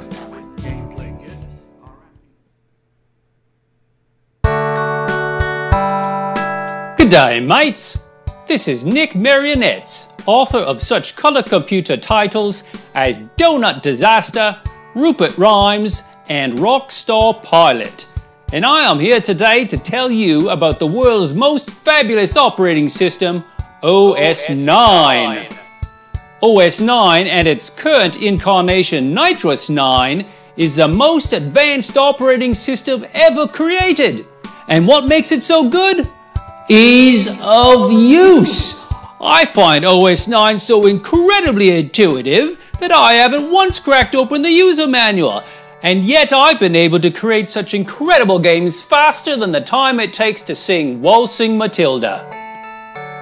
Using OS 9, I expect my next game, Funstar, will be done this weekend and distributed exclusively on ROM cartridge. OS 9 forever. Any resemblance to actual events to persons living or dead is purely coincidental. All right. Well, we are back. And I do have something kind of cool to show off. And we'll see if Nick Marentes could not recommend a competitive product while I'm in the process of showing this off. But just in the mail today, something new and exciting has come in. You're going to see it here first. This is the big reveal. This is the opening, but the best of CoCo Talks, Volume 1 and Volume 2. No, don't buy it. You son of a bitch. There's this thing called YouTube. You can get that on. Luckily, there's an exclusive episode that's been split between the two of these.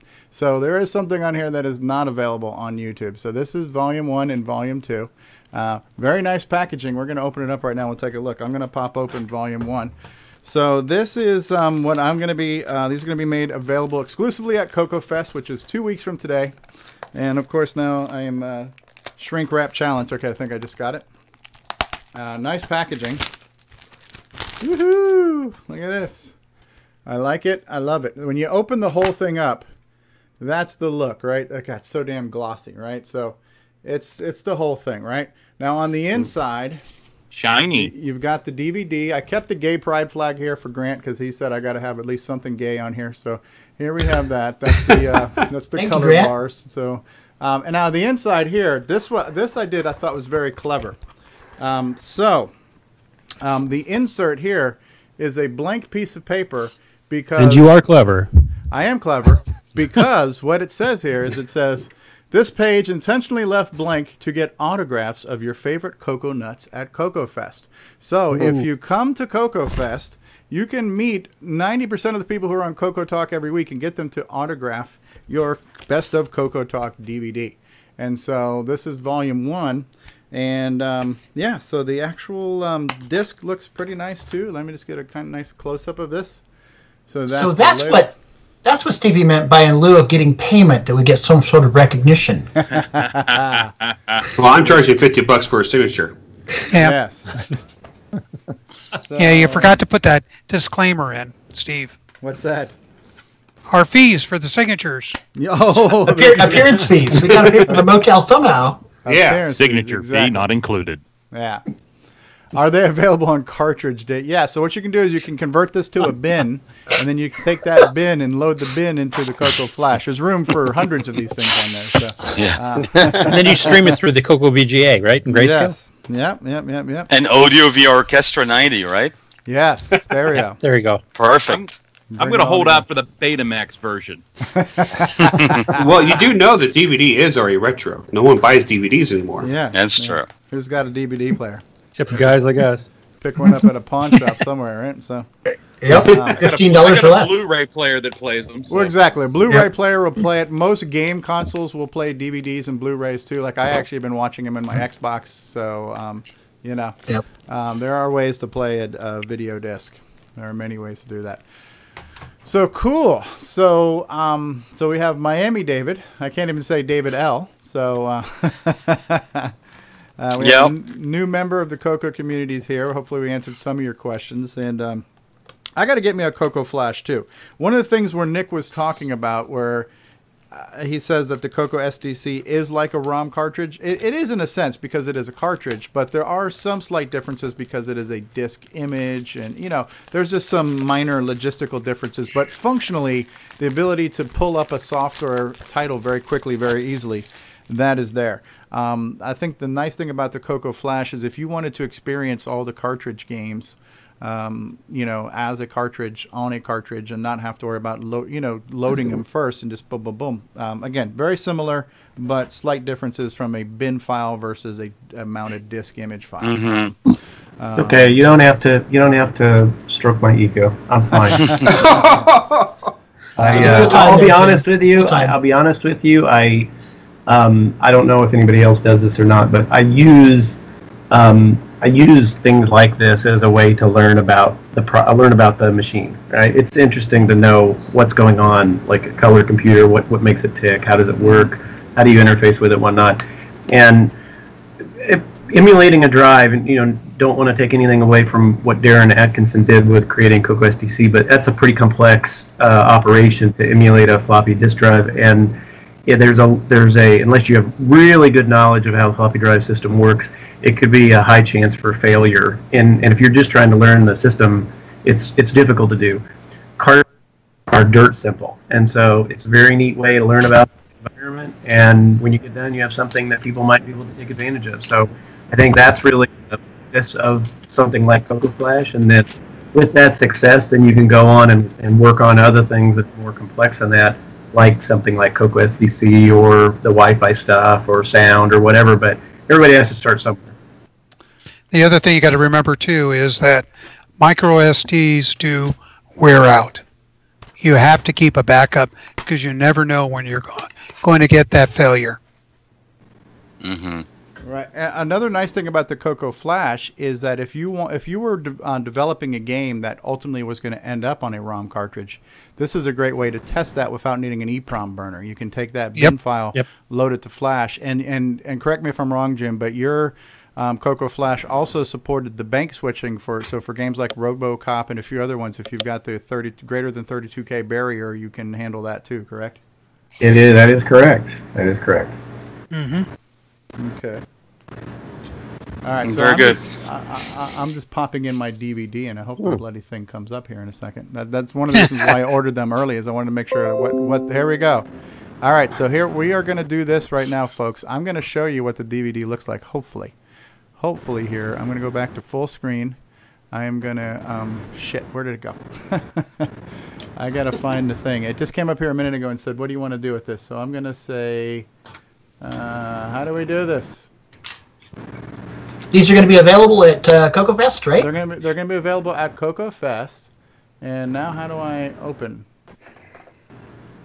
How do I do this? I guess ease of use. It wasn't thought of yet.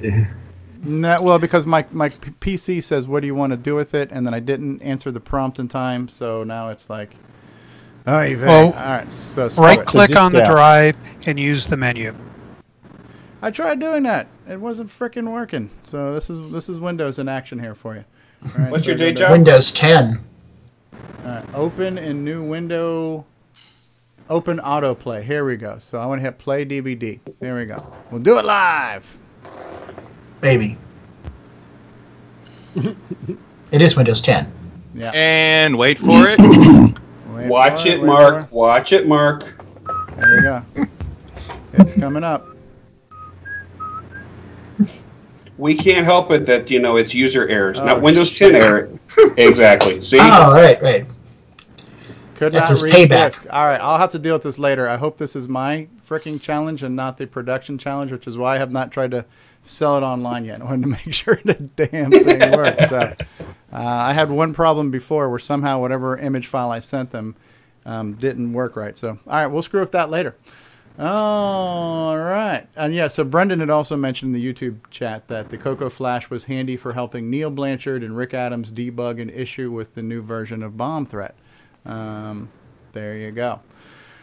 Cool and beans. It's the cheapest way and maybe the only way you can buy an Orchestra 90 cartridge nowadays. That's true. Yeah. There you go. They're hard to find. I'm still not sure I'm going to hire you back.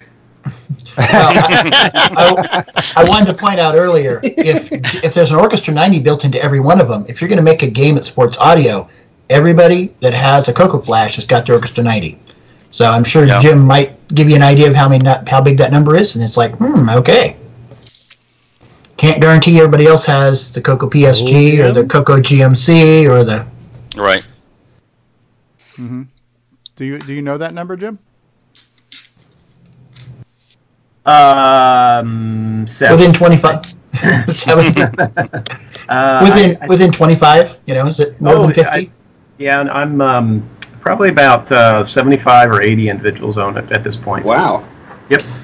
There you go. That means that there are 75 or 80 individuals that have Orchestra 90 capability, plus the few other businesses that actually have one, and an MPI. And there you have it. Something to think about in your games. Yeah, I'm looking at the purple lines on this thing where it's been burned. It almost looks like there's nothing burned on here.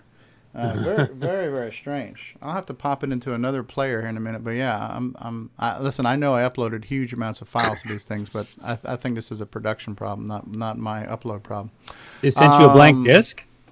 It's got a very small ring in the middle. Grant Leighty, do you have a question of the week for us? Sure do. All right, so we're going to switch over to the question. Let me try one more thing right now. This is popping up. It says loading.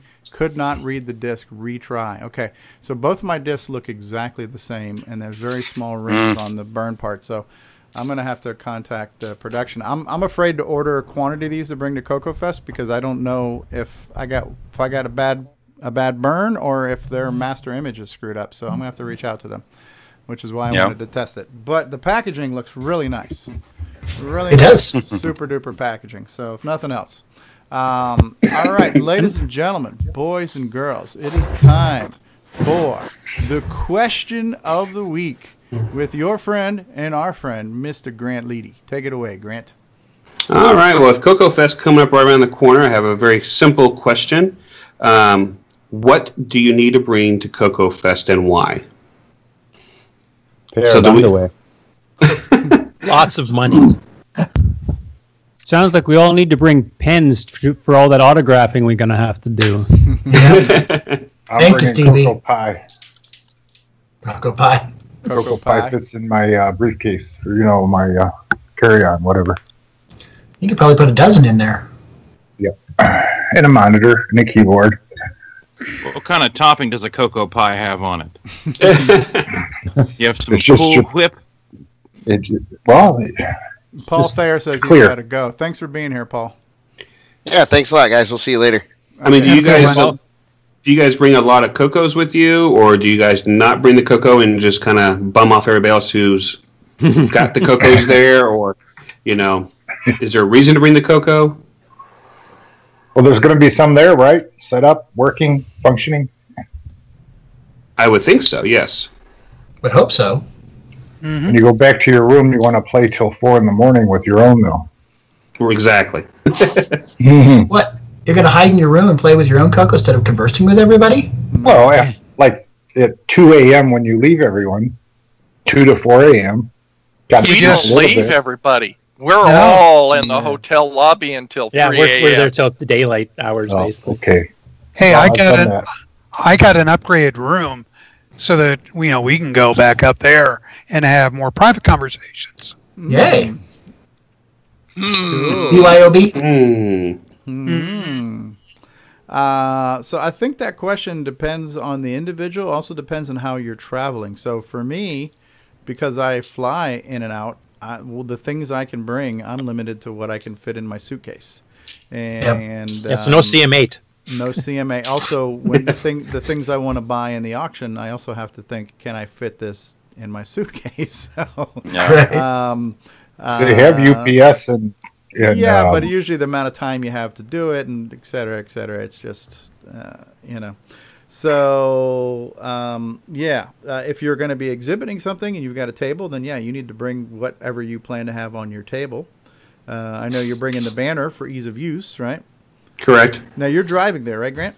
Yes, I am. Okay. Now, are you going to be bringing your own CoCo 3 to demo ease of use on? Yep, I'll be bringing a CoCo 2, CoCo 3, and the Dragon, so I can rub that in David's face. Ah, wow. Grant. And you're bringing individual displays for each one, too? I'm going to be bringing the CM8 and probably a TV. Okay. Because you're going to run out of room on the table. The table isn't terribly big. Or did you guys get a double wide? No, we only got one table, but the CoCo 2 is going to be going over to Richard to work on. So. Oh, okay. So you're gonna have basically the CoCo 3 will be set up, and the Dragon will be just there for kind of like show and tell. Are you gonna have the Dragon hooked up to a TV as well? That's what I'm planning to do. Yeah. Okay. Hey Jim, will the CoCo Flash work on the Dragon? Yes, it will. It will. In fact, Grant. Hopefully, by the time CoCoFest rolls around, Grant's got his unit he was just showing because he's going to be testing out some new software for menuing and whatnot that works. It's a combo program that works on the CoCo 1, 2, 3, and the Dragon, and it will automatically tell which games work on what unit or stuff like that. So we've got there's a guy in Dragonland. I'm not exactly sure where he lives, but anyway, he's been working on that. He has a CoCo 1, 2, 3, and a Dragon, and he's been diligently working. Pere, or I'm sure I'm messing up the name. Yes, yes. Yes, he's been working on it, and he's really excited about it, and so Grant's going to be doing some testing on it. Now, I know this is a delicate question, and there are intellectual property copyright concerns and stuff, but is there a way to ship a CoCo Flash with some level of preloaded software that's been cleared for, public distribution? Yep, there is. There is. The big thing is, like you say, you want to make sure that you're balancing the, providing people with something that's very useful with respecting, copyrights and being kind of on the right side of things in that area. But there's some stuff that comes preloaded on the unit, and then of course, if there's stuff that people want to have added to it as a preloaded piece, and we can get the permissions to do so, I'm happy to add that to the preloads that go onto the unit. Gotcha. Just out of curiosity, are there games today or software titles in general that are only available in, I would say, in cartridge form and not in... Funstar. Funstar, Farfall, and some of... So those are exclusively available as carts? Well, exclusively is kind of an interesting term. I mean, you can... For years, they've been tutorials on how to take a cartridge and copy the data off to disk, and then you could have it as a disk game like Nick is talking about. But I'm not aware of a way to legally obtain a disk version of Farfall. You'd have to buy the cartridge version and create a disk. Talk to John about that, but I seem to recall that there actually is a disk version of that. Oh, really? Okay. But that's, you talk to John about that to check that out. Yeah. Well, of course. Farfall was designed to run on a ROM cartridge because of the fact that it also uses the double speed poke, which speeds up ROM for some of the routines. Now the next version he's releasing, which we'll show in the news too, that has the sound chip on it, that has to be released on cartridge because it's using the sound chip on the cartridge. So Farfall has never been technically released to run off cartridge, other than the alpha or beta copy that was being released prior to the cartridge version. So, and it's not freeware. Does he sell a bin version of the cart though? No, because that's how he's keeping his copyright to a degree. Oh, okay. Is that all the other challenge with Farfall is it will not run on a CoCo 3 because it uses semi-graphics mode. So it's a CoCo 1 and 2 compatible game. And the fact that Stevie mentioned earlier, it also, because it's able to use the double speed ROM poke, it actually runs the clip that you see when you see the YouTube videos. If you tried to run it from straight RAM, it would actually run slower. On a CoCo 1 or 2. Right, but so Rick Adams put out a game, Rick is Bomb Threat, right? Bomb Threat. So Rick Adams, his first run was on cartridge at Tandy Assembly. He does sell a disc image you can purchase online to get Bomb Threat, which is the latest game from Rick Adams. And Bomb Squad, which is John Strong's, was released on cartridge. I can't speak for John Strong if he would make one available to you or not. I don't think there's anything unique about it that would prevent it from running as a disc-based game. He just had a very unique 3D printed cartridge, multicolor cartridge he produced for the game that kind of matched the theme of it and stuff. So there's a handful of new titles on ROM cartridge that are mostly designed to be sold and distributed that way. Didn't there used to be ways to take a cartridge and put it on disk? Yeah. Yes. Yeah. Yeah, that's what we were talking about earlier. Yeah, you can do that, but again, in the case of Farfall, it's designed to run at double speed poke. But you could take Farfall if you purchase a legitimate copy of Farfall and use known methods to copy a bin file from the cartridge to the flash through a multi-pack, right? And run it that way and add it to your library. Okay. But again, that's a CoCo 1 and 2 game, and Miami David only has a CoCo 3. Yeah. And the latest version of Farfall needs to be run on the game, the GMC cartridge anyway, because it uses the sound chip. Yes. Yeah. So copying the ROM wouldn't give you the sound. Right. On the new one, right. On the new one, yeah. Right. So there's something cool. I think there's something really cool about a cartridge. I like the fact that we have cartridges. I like that they're shiny and new. I like that we have choices. If somebody wants to develop a program and have it on cartridge, there's a number of ways to test the development. We can test that development in MAME. We can test it with the CoCo Flash on hardware.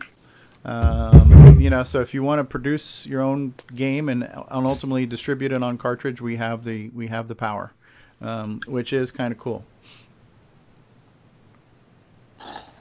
Very cool. One thing that David might also be curious about is the whole artifacting on the RGB monitor. The fact you don't get the artifacting. Have you noticed that problem, David?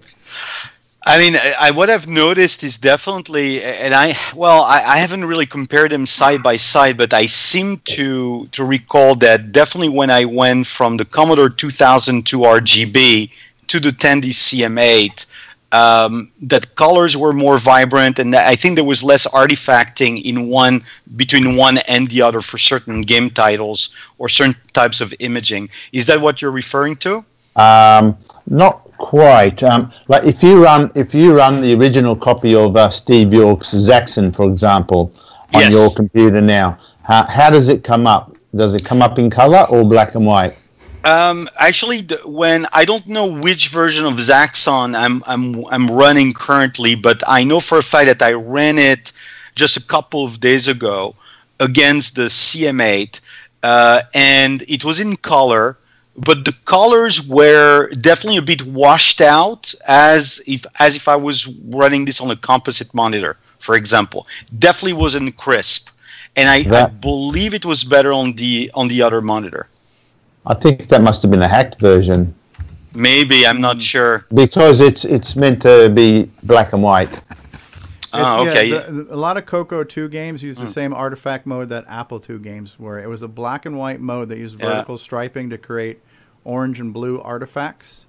And those were used in a lot of arcade-style games. So we had a black background, a white foreground, and we had two, kind of bonus colors through artifacting, orange and blue. The CM8 or RGB monitors do not show off those artifacts at all. So any CoCo 2 game, you will see just black and white stripes. So that's where, like a Magnavox monitor that Curtis has, it kind of can do. It's a combo. It can do RGB and composite in one. You just hit a switch and you switch between the two. So cables. There is a composite out on the CoCo 3, and as you mentioned, the quality is not nearly as good. But you would need to use either that composite out or the RF out to play some of the older CoCo 1 and 2 games that use the full color artifact mode. And there's Steve, there's a lot of games that were produced by Tandy that if you hold down the clear key, it will go into an alternate color mode. That's a 4-color mode. Oh, yeah, that's right. So we even they won't be very good colors, but then you can palette them. Right, and that was the hack that Jason came up with for Temple of Rom, for example. So if it's a Tandy based game and you hold down the clear key when you start it up, it'll start it up in an alternate color set, and then you can also write a little basic program ahead of time to change the palette colors of those 4 colors to make it look like the artifact. I see. Orange and blue. So so there's a way. Yeah. No, but the CM8 was a great surprise. Where did you get it, by the way? I got it on eBay. It was a bit of a gamble because the guy could only turn it on, had no way of testing it. Sure. It looked phenomenal in terms of the state of the monitor itself. So it was a bit of a gamble. I plugged it in, came straight on, perfectly crisp, colorful picture. Didn't have to make any adjustments. Very pleased by it. I think it has never been used. Wow. I mean, literally, the thing came out like new in the box almost. Wow. Does it have the door on it too? Has the door on it. Wow, that's rare. Yeah. Did it have the original box? You get It had the original box, the original packaging. You bought this 2 weeks ago, didn't you? I did. I think you know which thing I'm talking I was about, betting. I was bidding on that. Yeah, that's the one from. I think the one from South Carolina, if I remember correctly. Yep. No, I mean it came original box inserts, the styrofoam, even the original plastic or whatever the monitor was in. It didn't come with any manuals or documentation in the box. But I was crossing my fingers, and there's always that very magical moment when you pull something out of the box, you plug it in, and you flip the switch, you know, and that's where the gamble works itself out, and picture came right up. So I was very pleased by that. Just make sure you keep that covered door on it, because that's like gold. I know. None of the CM8 survived with that still attached. No, I mean, it was... I mean, really, there's not a speck of dust on the monitor. It was quite incredible. I've rarely seen a monitor of that age in that shape, so it was a pleasant surprise.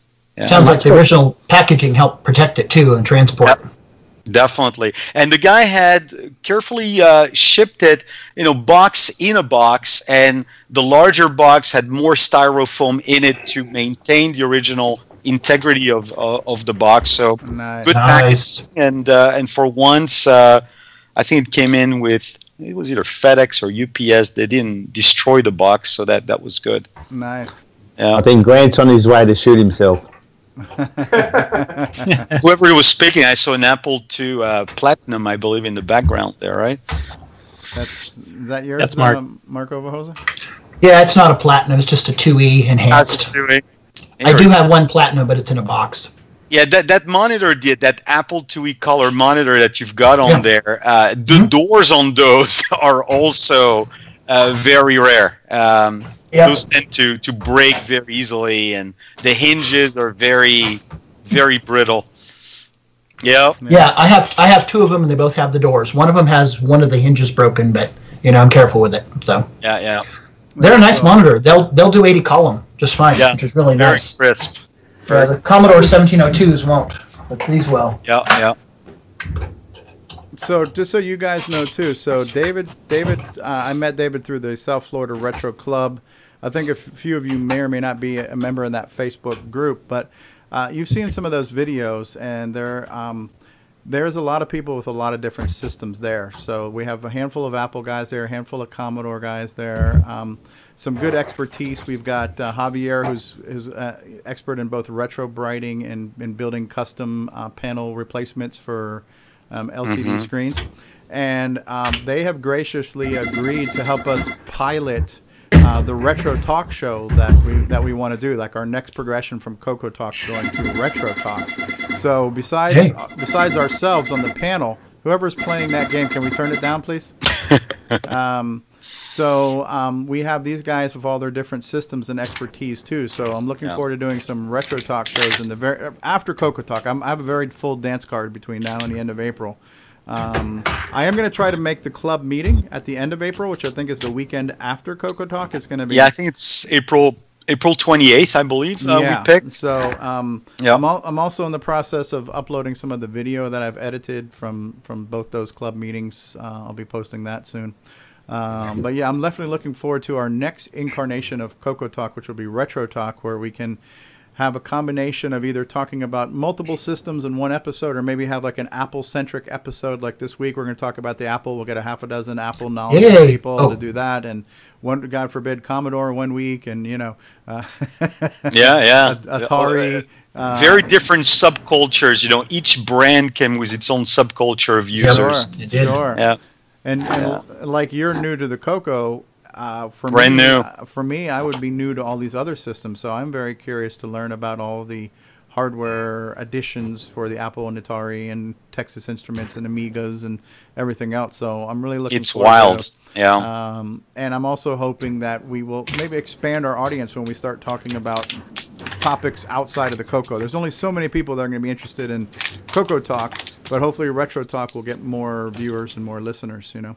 Yeah, I mean, currently in the Florida Retro Computer Club on Facebook, we've got roughly, you know, we just started that a few months ago, but we've got about 70 members, and obviously we're trying to limit that to people who live in Florida, as the name implies. And I just ran a little survey earlier this week where people would list, you know, the different system that they own. Obviously across a multitude of brands, and the count as if this morning was like 45 different types of computers from the 70s and 80s, so a lot of diversity in the collections that people have. You know, obviously, and everybody has their preferences, but when you break it across the group, you get a huge amount of diversity in the systems, and you know, that's a lot. There's a lot of interest, but yeah, I mean, each make and model. I mean, if you look at Commodore, the amount of aftermarket products that are being still engineered today is mind-boggling. In the Apple community too, it's crazy. Right. All right, well, we're going to move on to news in just a second, but before we do, let's just get back to Grant's original question, if we have any more people that want to chime in on this. So what do you bring to CoCoFest? You bring yourself, right? You bring what you're going to put on your table. What else? Anybody want to help contribute to that answer to that question? You know, just one thing to remember is you can sleep a lot more when you're dead. Just don't put on sleep habit. And you only got 48 hours. We'll have 36. I have a big suggestion. Anyone who has a CoCo 3 and wants to upgrade it to a 6309, take it along with you. Yes. Mark Marlette or someone there might be able to do the upgrade for you. And why would you want to upgrade to 6309 for? Ease of use. More speed. Speed. Ludicrous and it runs speed. cooler. It runs cooler too. And it is cooler. It impresses the ladies. You'll be the envy of all your friends. Yeah. Your computer will last longer because it runs cooler. Now, Richard's going to be doing upgrades there, and one of the things that you get with an upgrade is your CPU is now in a socket. So if something does happen to it, it's easy to replace. Yep, that's a good idea too. Right. I think Cloud9 will be doing upgrades like that on the fly too at the show. They did last year and the year before. So both of them are able to do the upgrades. Right, Cloud9 and Boyson Tech, and I don't know if Jim, are you doing any upgrades or repairs or warranty exchange work or anything like that? Warranty exchange work. That's all I get done with you guys. Well, certainly you can buy some Commodore stuff, right? Yeah. I try not to bring the competitive offerings to the CoCo show, but I would say, you know, if people want to save on shipping and they know they want something, then I'm happy to throw it in the vehicle and bring it along and dole it out at the show. But I probably won't bring in the Commodore stuff. I will bring those stuff that is not so platform specific, the CoCo stuff. But no, as far as doing upgrades and whatnot, I'm going to let Mark and Lorbieski take care, or Boyson Tech. I'm going to let Cloud9 and Boyson Tech take care of all of your 6809, 09, whatever upgrade needs. You'll be busy selling your flashcards. That's right. That's right. Buy a CoCo Flash, get an Orchestra 90 free. Today only. That's right. No shipping. No shipping. That's right. Yep, and I just plugged mine in, and mine works great. So no returns here for you, Jim. So no MC10 upgrades at CoCoFest?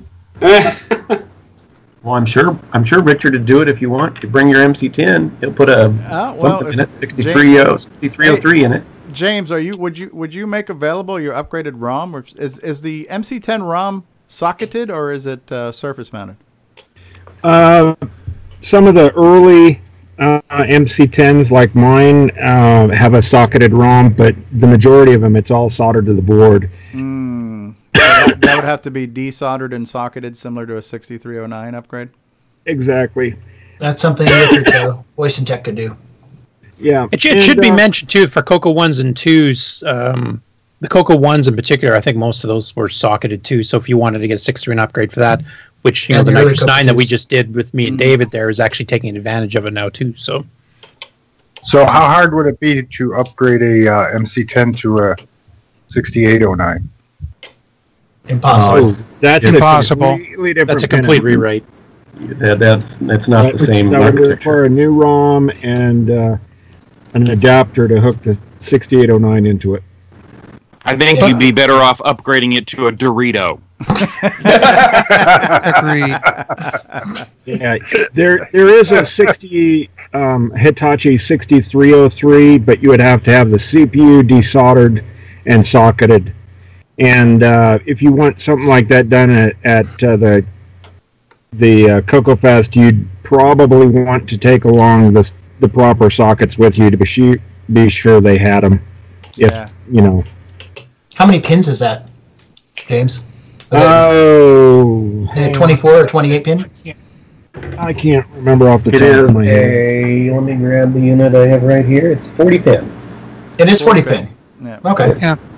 Well, yeah, Richard will have those for when he does the 6309 upgrade. So. Interesting. So there's a Hitachi replacement for the MC10 too. Yeah. Does it have a native mode that runs 20% faster? It has no native mode. It's always in native mode and runs 20% faster. So it needs a new ROM in order to get the timing right on the cassette and the serial for like printer or whatever. And it has some extra hardware multiply instructions and stuff too, doesn't it? No, actually it had, but what was it? It has an exchange D and X instruction, so that you can swap the contents of D and X, do some math, and swap them back. Where before you'd have to either push them onto the stack or store them on, like in the direct page or something. It's a cheap replacement for the LEA instruction. Instead of using LEAX, you could swap them and do whatever math you needed in D and then swap them back. Is DNX, is that guy that says, y'all gonna make me lose my mind up in here? Is that guy? I believe that. That's a no. What you been watching? Meanwhile, moving right along. All right. So have we beat this one to death? Have we answered enough of what to bring to CoCoFest? Bring alcohol. Bring birth control. Bring protection. For the vendors, what kind of show am I getting into? Definitely a different subculture for sure. Seriously, for the vendors, do not forget extension cords and power strips. And receipt books for us foreigners that have to try to cross customs. There you go. And I'll throw out festware like the stuff you're wearing right now, and any donations to the auction. Yes, donations to the auction for the no minimum bid auction. So if you have unused or unneeded merchandise, bring that to the auction, and that'll get auctioned off, and that will help make sure this won't be the last Chicago CoCoFest, because every year they never know if it's going to be the last. Right? It's all up on the auctions. There's a certain mug that Jason needs to bring. Yeah. Oh yes, the mug of douchery. Even if it breaks. I'm funny how someday you'll get over that, Stevie. Someday. No, never. We need to get Stevie a custom mug too that just says, "I can't make it past level 1." From Trollware or something. Level 1 only. Manual? What manual? Ready level 1. There you go. Ready level 1. And repeat that infinitive. Ready level 1. Ready level 1. Ready level 1. So we're going to move on to news, but before we do, how about a sneak peek at the CoCo Forever teaser trailer 2? Can you guys Don't forget a break at some point. All right, we'll take a break right after the teaser, and then we'll come back with some news. All right, CoCo Forever teaser 2. Here we go. Imagine a different world. A world where Tandy Corporation has the upper hand.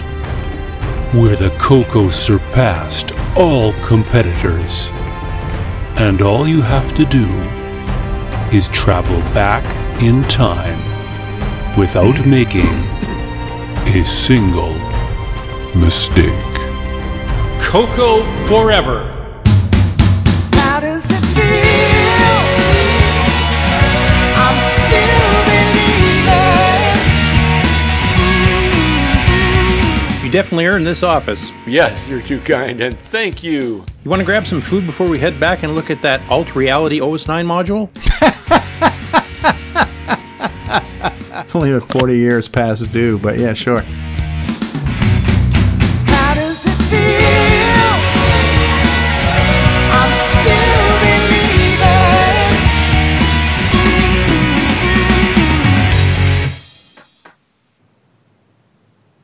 This is Randy Kindig of the Floppy Days podcast. I just love me some CoCo, and nobody covers it better than Steve Strobridge. You're listening to CoCoTALK. What's going on, guys? Stevie Stroh here, and I want to say thank you so much for being part of this adventure with us. It's been such a great experience in doing CoCoTALK every week, and the support we get is just amazing. And so the fact that you watch and listen is all the reward that we need. However, if you would like to become a patron of the show and offer some financial assistance towards the production and hosting costs of the show, we do have a Patreon site available for that, and you can reach that by going to our website at CoCoTALK.live and clicking on the Patreon link. But just do us a favor and watch and listen to the show. All right, well, we are back with news. It is now the news segment. Look at this bug here that I've got for us here. Look at that spinning globe. News. Ooh. So, very, very cool stuff. And so the first thing that I'll show off in the news is the new designs for the CoCoTALK After Dark shirt, which I showed off earlier. The DVDs, which are now to be determined, but I was going to show these off, but that's kind of up in the air right now. So we do have a bunch of stuff going on this week in Facebook. One of them is this guy here. Doing his best Simon Jonasson impression. So here's our friend John W. Linville showing off his latest Farfall cartridge. This is the Master Edition that has his game Master sound chip in it. I'll show you that YouTube demo here shortly. Here is Richard, pre-manufacturing items ready to be warranty returned. But this is, and here's the name for it here. It's called the CoCo 1000 Segatari joystick adapter. So he's got a bunch of these things getting ready for CoCoFest. He's changed the name, I think. We told him last. Yeah, we told him. I told him last night. I said that nobody wants to buy something with that long of a name. Come up with a cute name for it. So I don't know if he's going to call it. Curtis, what did he decide to call it last night? It was Paragon or something, so right? Maybe David did? Paragon, I think, is what he was going to call it. That's Paragon adapter. I think we should keep the long name. Well, is it a dual adapter for two joysticks at once? No, but it works on the CoCo and the Tandy 1000. So work on the Dragon too. Because if it did two, I was going to say just call it Grow a Pair or something like that. So. Grow a Pair. Oh God. Moving right along. Yes. Wow. So we've seen John Linville. We've seen the CoCo Atari Sega adapter. All right. Now, we just seen this a little bit earlier. So Paul was on. We've seen some of Paul's new artwork for his game. We got to hear a little bit about that. So that's pretty good. Again, here we see John Linville putting together lots of Farfall cartridges. And so he's ramping up his production at Retro Tinker. These will be available at CoCoFest. If you have not already gotten a copy or two or three of Farfall on cartridge, you've got a chance to get another one. This one will include a sound chip. And so then we have our CoCo Forever. So Mark was asking, is there a teaser 3 yet, Bruce? Is there another teaser for CoCo Forever? Cue the crickets. Oh, here! I'm coming back. Is there another 3? Is there a teaser 3? Not yet, but I mean, I did tease with a photo onto Facebook. Yeah, we got a little bit of traction there the other day. One. Yeah, that was a nice little conversation on Facebook where you showed the giant building with the Radio Shack logo on it there. That was the Empire State Building. The Empire State Building now owned by Radio Shack, huh? Okay. Yeah. There you go. So no teaser 3 yet, Mark. This question came up about PAL and artifacting, and to me, when I look at this, does this not look like it's got some artifact in it already? I'm not sure, but this was Rick Phoenix was asking a question on Facebook about getting artifacting on a PAL, and of course we know the signals are different, the timing's different, so the orange and blue don't necessarily show up the same way, correct? Correct. And I'm not sure if we got that whole question answered for him, but I think he was trying to discover. I mean, to me, I see some form of color in here. You know, I see something that looks like artifacts to me. Maybe it's not exactly the way that we see it, but it looks like something. It's not straight up black and white. It is artifacting, but it's it's wrong. Okay. Mm-hmm. Yeah, it's a purple and muddy green is all you get, and they come as stripes. It's usually striped. It's not a solid area. Gotcha. It looks ugly. You're better off turning the color off. Gotcha. Okay. Reverse effect. But that's PAL. Okay. And of course the reason why we get artifacting in the United States system of NTSC is because PAL is a better quality signal than NTSC. That's right. Yeah. So really, sometimes being better is not good. Not in our case, anyway. It's like beta and VHS. Mm-hmm. Mm-hmm. So I think the big article today, the big story, probably the long conversation we're going to have right now is we are now drum roll. Talk drum about roll. Ed Snyder's. And do I have a sound for this? Hold on 1 second. Let me see if I have a sound for this. Okay, that's not exactly a drum roll. No. It's not. So, shot. What we have here, we're looking at some circuit board designs. This is a 4-slot multi-pack, right? So the mini MPI was small and only had 2 slots. This is a 4-slot MPI that's still smaller than the original MPI. So we can call this, I don't know what he calls it, but it's a compact MPI, not a mini. But so he's calling this a mega mini MPI. That's what he calls it, the mega mini. Well, see, this thing is so much better because you can actually hook up 6 things to this multi-pack, 4 cartridges and 2 RS-232s. Right. So what this is the 4-slot multi-pack interface with 2 high-speed serial ports built in and a sound chip. 550s. Yeah. And the sound chip. Sound chip built in. Yep. Steve's happy. So here we see some of these circuit board designs. Is David still on? I'm still here. Ah, yes. And then here is a kind of looky look at what it will look like next to a CoCo. So significantly smaller than the original multi-pack. Yeah. It'll hold 4 cartridges. It has a built-in Yamaha sound chip, which is a better quality one than the OPL3 1000 and yes. Right. So this is the same chip that he has in his OPL3 FM sound synthesis. What's his other programmable sound generator, PSG, or what's it's a better one. Better one. This is a YM289 or something like that, rather than the it's an FM based one. Yeah. Right. This will emulate. It's like what was used on the old Sound Blaster cards on the 16. PC. That's Gotcha. So when you compare the new Mega Multi MPI versus the original MPI, it's an MPI cut in half. It's no longer because I used to always look at the MPI as almost like a sidecar to the CoCo, and this is now almost like a little appetizer tray. It's like an hors d'oeuvre. Is there a switcher on the front? Platter. It's not much bigger than the STC, really. Yeah. Yep. Not much. Does it have a switcher? Yes. Yes. Yep.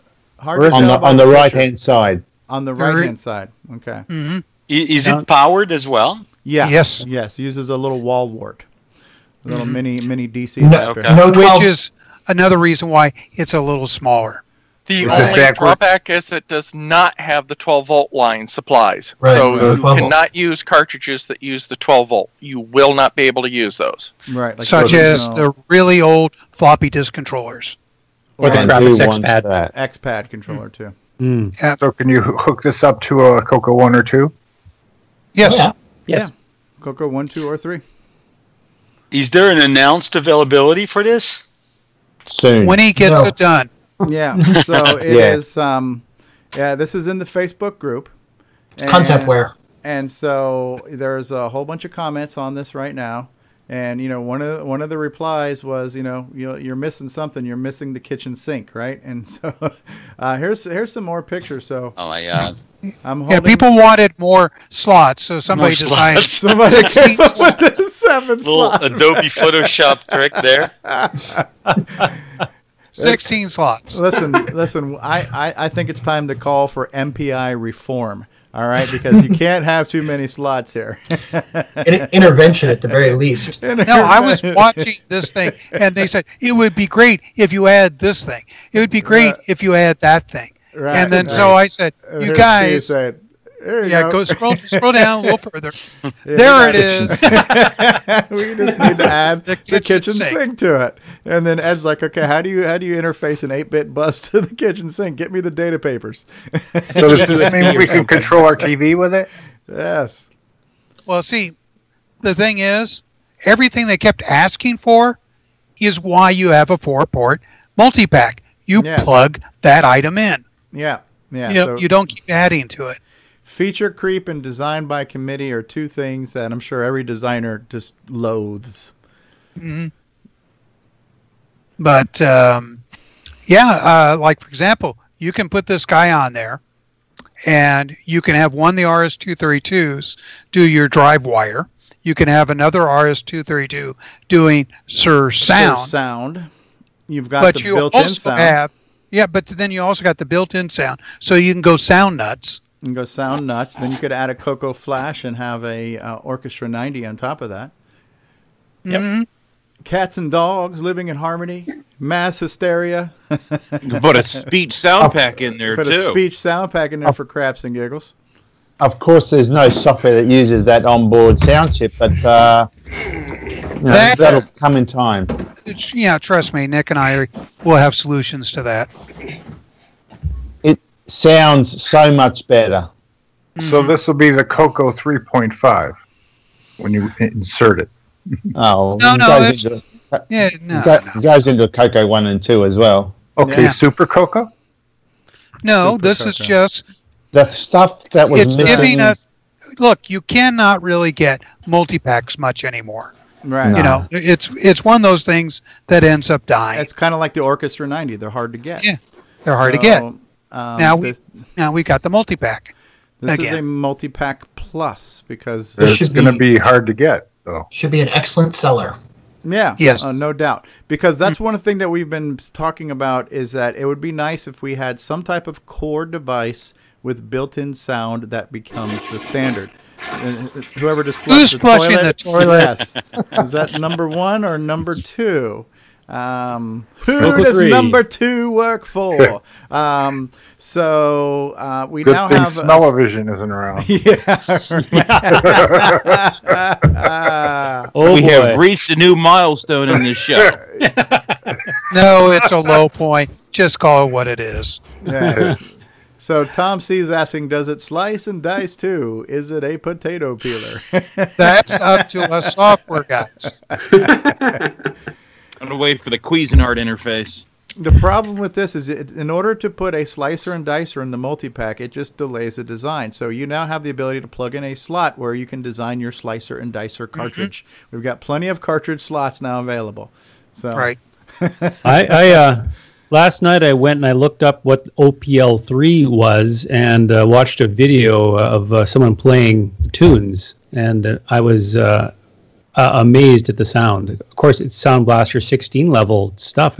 It sounds amazing. Yeah. Amazing. Mm-hmm. Yeah. Think about the difference between a Nintendo entertainment system and a Super Nintendo as far as sound quality. That's what you're looking at between these two chips. Right. Now, is the OPL chip by itself, is it automatically in stereo, or would you need 2 of those for that to be stereo? Pretty sure they're mono. They're mono, but yeah, I think. And the thing is, having 2 of them run simultaneously, very difficult to get true stereo out that way. What you really need is a pan mixer on each chip, so you can say where the audio is supposed to go. Right. That's the same sound chip that's on the Sega Genesis too, right? Very close to that. Okay. Yeah. Okay. So not a bad chip to go with. You know, it's this could become the new basic core standard. If you have this device, you can now still run a CoCo SDC. You can run a CoCo Flash. You already have RS-232 ports built in, and you've got a sound chip. And now this sound chip can become a standard because it's now a standard device. And it's kind of hard to go back and reinvent the CoCo SDC and redistribute the CoCo SDC. It would have been nice if there was a sound-based CoCo SDC, but that ship sailed. So now we have a sound-enabled, hopefully affordable multi-pack. The 2 slots was going for $80 with the 3D printed case shipped, well, plus shipping, right? Yeah. Well, he's talking about about 130, 140 for this. No, which is not bad because you would pay that much for the old MPI, right? What's much more? More. Yeah, more. They're about $200 now. Some of the ones that I've seen. Yeah. Is the power and it didn't have a sound chip. Now, can somebody elaborate a little bit on the RS-232 aspects of that? Because one of the things I always like to do with David Ladd. some retro computers is connect it to maybe a BBS or head might explode though. Yeah. Okay. What is what is the option without this MPI, and what would be the option with the MPI? Well, first off, David, just so you know, your Skype video is not coming through. You're just spinning in circles. So I don't know if you want to try to turn your camera off and back on again.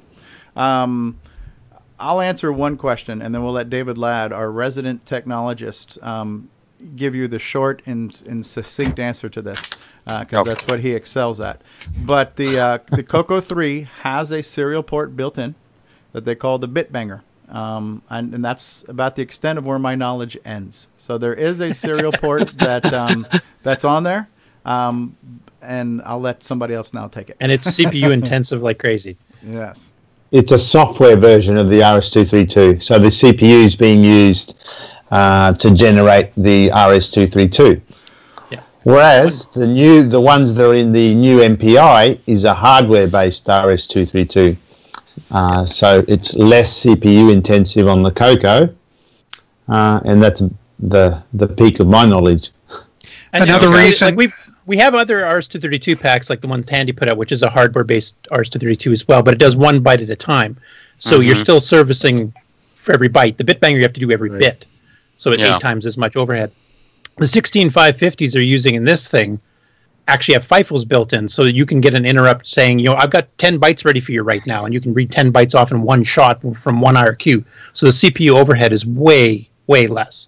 So you could actually use this in a multitasking system and actually get decent drive wire performance. Or using some of the wireless things like David and Alan Huffman have been doing, you can log on to Telnet BBSs and stuff through it too, using software that's been designed to run the 16550. Right. Nitrous 9 has already existing 16550 drivers from the 90s, because there was a couple of boards back then that supported that chip. So there's already terminal programs for Nitrous 9 that support this right out of the gate. They just have to change the descriptor, whatever address Ed decides to set it at. So that is a potential thing to do there. Some RS-DOS stuff, you'd need to do some patches. The other nice thing about the 16550s, for me personally, is that with properly designed games, you can actually make a multi-user game that you could link directly between 2 of these ports, between 2 CoCos, or you can go over the net and actually do a multiplayer game at fairly decent speeds. All right. But remember, sorry, David, still in development. Yeah. It's a good board. Mm-hmm. He's ordered prototype boards, right? So yes. he's on it. He's on it. He knows what he's doing too. That's the thing. Yeah. He's got a good track record. He's got a good track record with stuff, and this is something people will really want. Yeah, and he was asking, like, he doesn't want to have to design all the software himself. And then I mentioned, like, we already have a 16550 driver. The NoCam 3 had one, and then Rick Euland's Connect also had a high-speed one too, 16550 base. So there's drivers done and ready to go. You just have to change the address. The sound chip will need a little bit more help as far as drivers go, but yeah. How many voices does that OPL chip support? Yeah, it was over There's a 50. noise channel. I know that. So YM262. Yeah, was it 16 channels? I can't remember.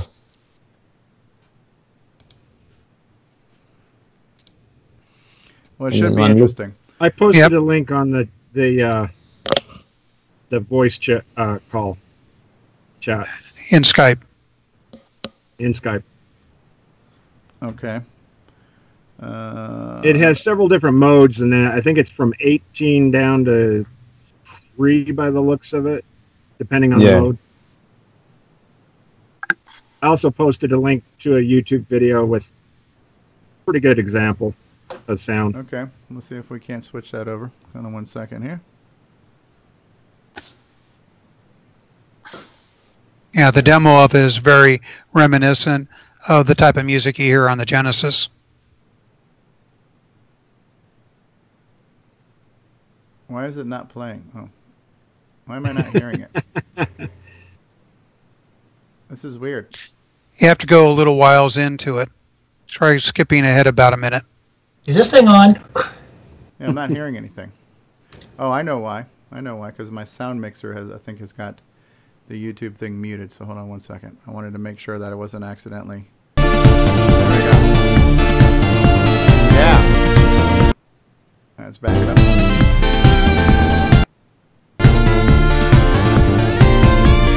Yeah, that sounds good. It's got slides and vibrato, and oh my goodness. Pitch bending kind of stuff. Wow, that's a good sounding chip. This is too good for the CoCo. We can't have this. Kill this project now. Kill it now. Yeah, right?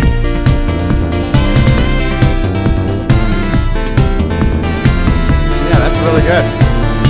And you can do custom instruments to download to it. Yeah. That was one of the real advantages of that. It has a whole bunch of built-in ones like violins and synthesizer, guitar, and whatever, and several different drum options. Wow. But yeah, you can do custom instruments as well. Wow. It's crazy. Yeah, you got to remember, my post-CoCo days, I was off doing stuff on Nintendo, Sega, and a bunch of other systems.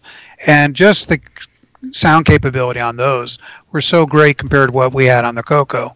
And I'm sitting there going, yeah, this is going to be nice for some future projects. I'm very, very happy. Bring them on. I'm a very, very happy camper. He has been very enthusiastic on Discord.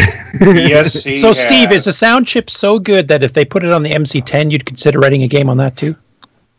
No.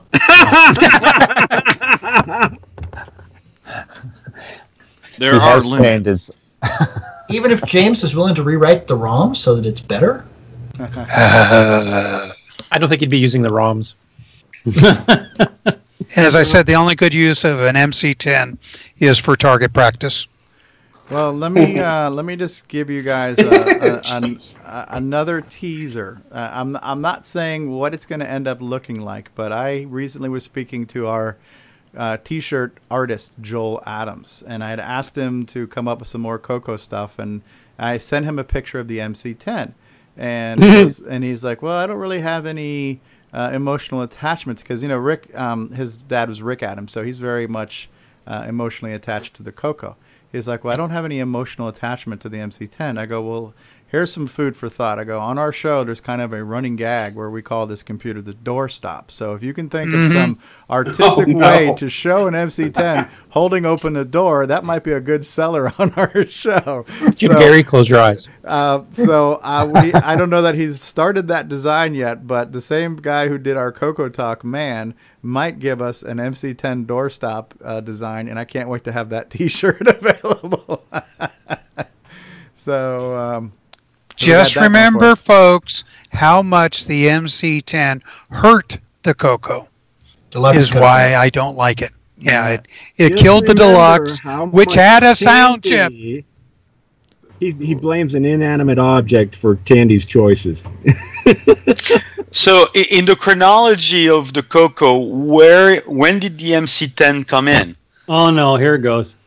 I heard a new bug. You really want to open up that can of worms again? 1983, in case you're wondering. It came in just before the CoCo 2 and made and killed the CoCo Deluxe essentially. So. Ah. Yeah. Yeah, it was way too late for what it did. See, they were trying to compete with the Timex Sinclair. Yep, like the Spectrum. Yeah. It was the beginning of the end for Tandy. Well, if anybody's interested, Richard Lorbieski has joined us. The Jr. MC10 doing Windows I see on somebody's. Yeah, that was Richard who put that one up. Yeah. Yeah. It's supporting Windows. Yeah, supporting Windows. All I can say is in the CoCo Forever, one of the decisions has to be not doing the MC10. Or it could be the MC10 takes over the world. No. Definitely. No. Jim No, we just like the loser. we went from Definitely sci-fi. We went from sci-fi to horror. Yeah.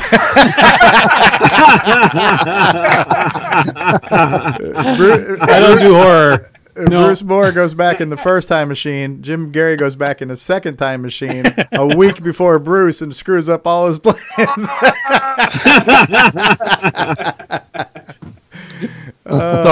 What if Bruce got it right and Jim Gary just effed it up?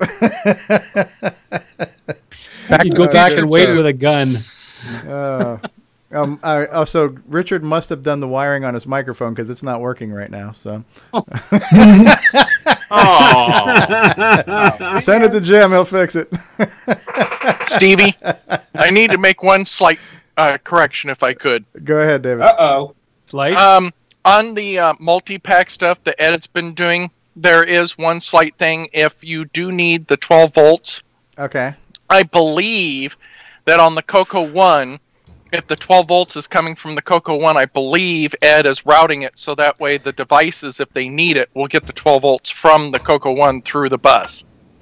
Yeah. But on the CoCo 2s and 3s, obviously there's no 12 volts on them, so you won't get the 12 volts. Okay. But that means if you're a hacker, you can hack his multi-pack to put 12 volts on that bus.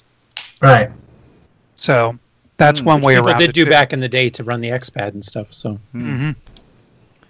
Very interesting. There we go. So hopefully Richard will. Richard says I'm on an MC10. That's why it's not working. Sounds like a CoCo project. So David, Ron's got his MC10 up on the screen right now. David, do you know what the XPad is? No, never heard of that. It's a drawing device. Yeah, graphics tablet, the first gen. Or like the a lot of the brands had something like that at the time, right? Yeah. Koala Pad, I think, for Apple, and we also had a Koala Pad too. Oh, Koala Pad as well, yeah. Yeah. The XPad did better quality and higher res and stuff because the Koala Pad was basically just a joystick. That's all it was on the Apple too, and the CoCo has less resolution than the Apple did. But yeah, a separate graphic tablet would always be good. It was one of those products that did come out for the CoCo, not sell at all. I mean, they were too expensive. Yeah, it was $400. Yeah. Wow. It's more than the CoCo itself. It's crazy. Hey, it was an actual digitizer tablet, though. It would do 256 by 256 resolution. Had a hardwired pen on it, and it even detected if you were close to the tablet but not touching, and the difference between that and an actual touch, because you could hover the cursor if you were just a little bit above, and then draw when you put the pencil down.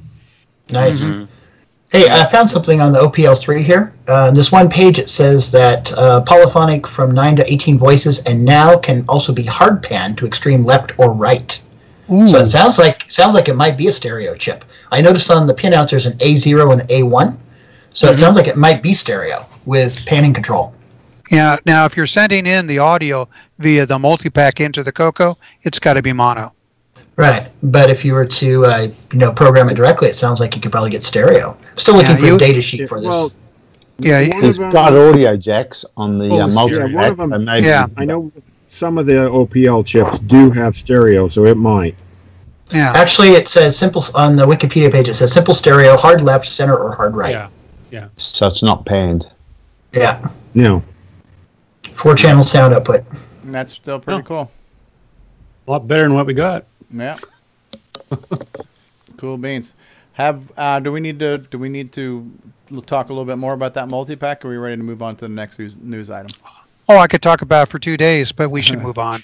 I did post another Stay YouTube on target. video. Stay on target. Yeah. Okay. I'll post it. Any other news? Yep. Okay, let's see. We have an ad. Okay, so this one's coming up. This is an ad lib.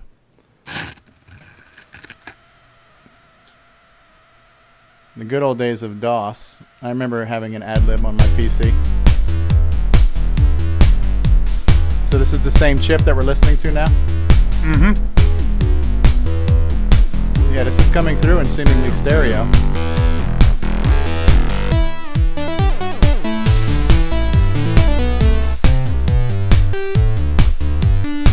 Wow. It's good.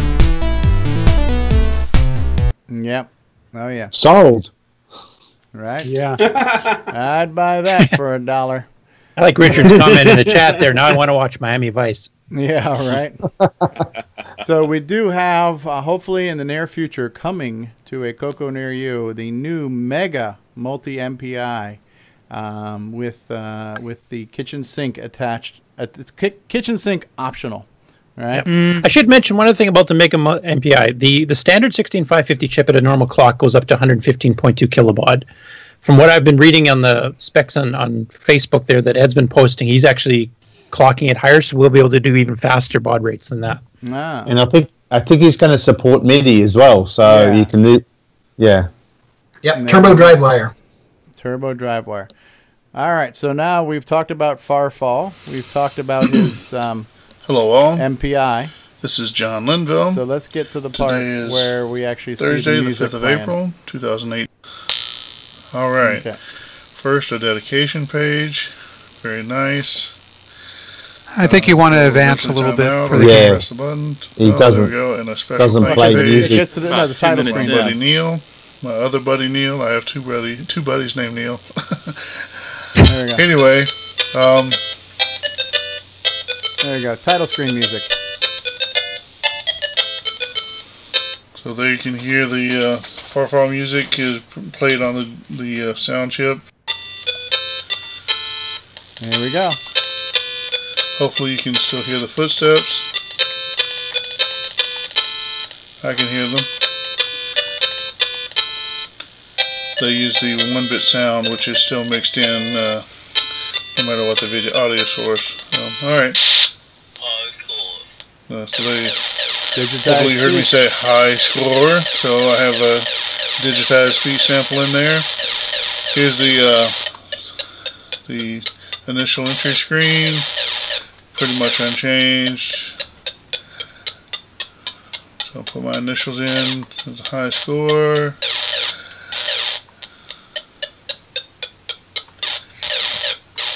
Okay, now listen up.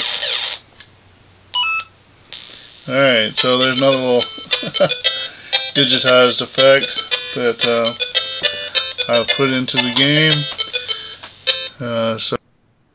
So there you have it. There is Farfall, the Master Edition of Farfall. That'll be available at CoCoFest. And as you can hear here, it's using that Game Master sound chip, and he's got some polyphonic music there.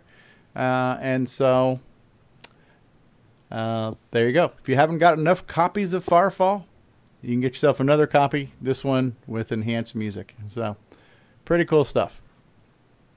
Is there a discount for people who already bought the original? You would have to speak to Mr. JW himself for that one. So I've already mentioned the promo code, but probably worth mentioning again, right? So if you want to get yourself some swag, 15 for you will take 15% off of all of your CoCo swag. And did you have anything in Ron's garage this week, Ron, that we need to talk about? No, just I've been playing with the high color graphics viewer, and I'm just going to show briefly, without you having to play the news. This is a picture of a crater that I took with my camera on the telescope, and I put it on the CoCo. This is the crater Copernicus. Interesting. Yeah, and it looks actually pretty damn good on the... Using the high color graphics viewer, and made a BMP from it, and then put it on here. And it's flipping three colors, but I guess there's 3 shades of gray. Okay. I don't exactly know how it works with gray colors. Plus, I was able to do it on the CoCo with a picture of my car and my wife, and that's a BMP. They both look pretty hot there, Ronnie. Yeah. CoCo 3 worked really well, and I've been having a lot of fun.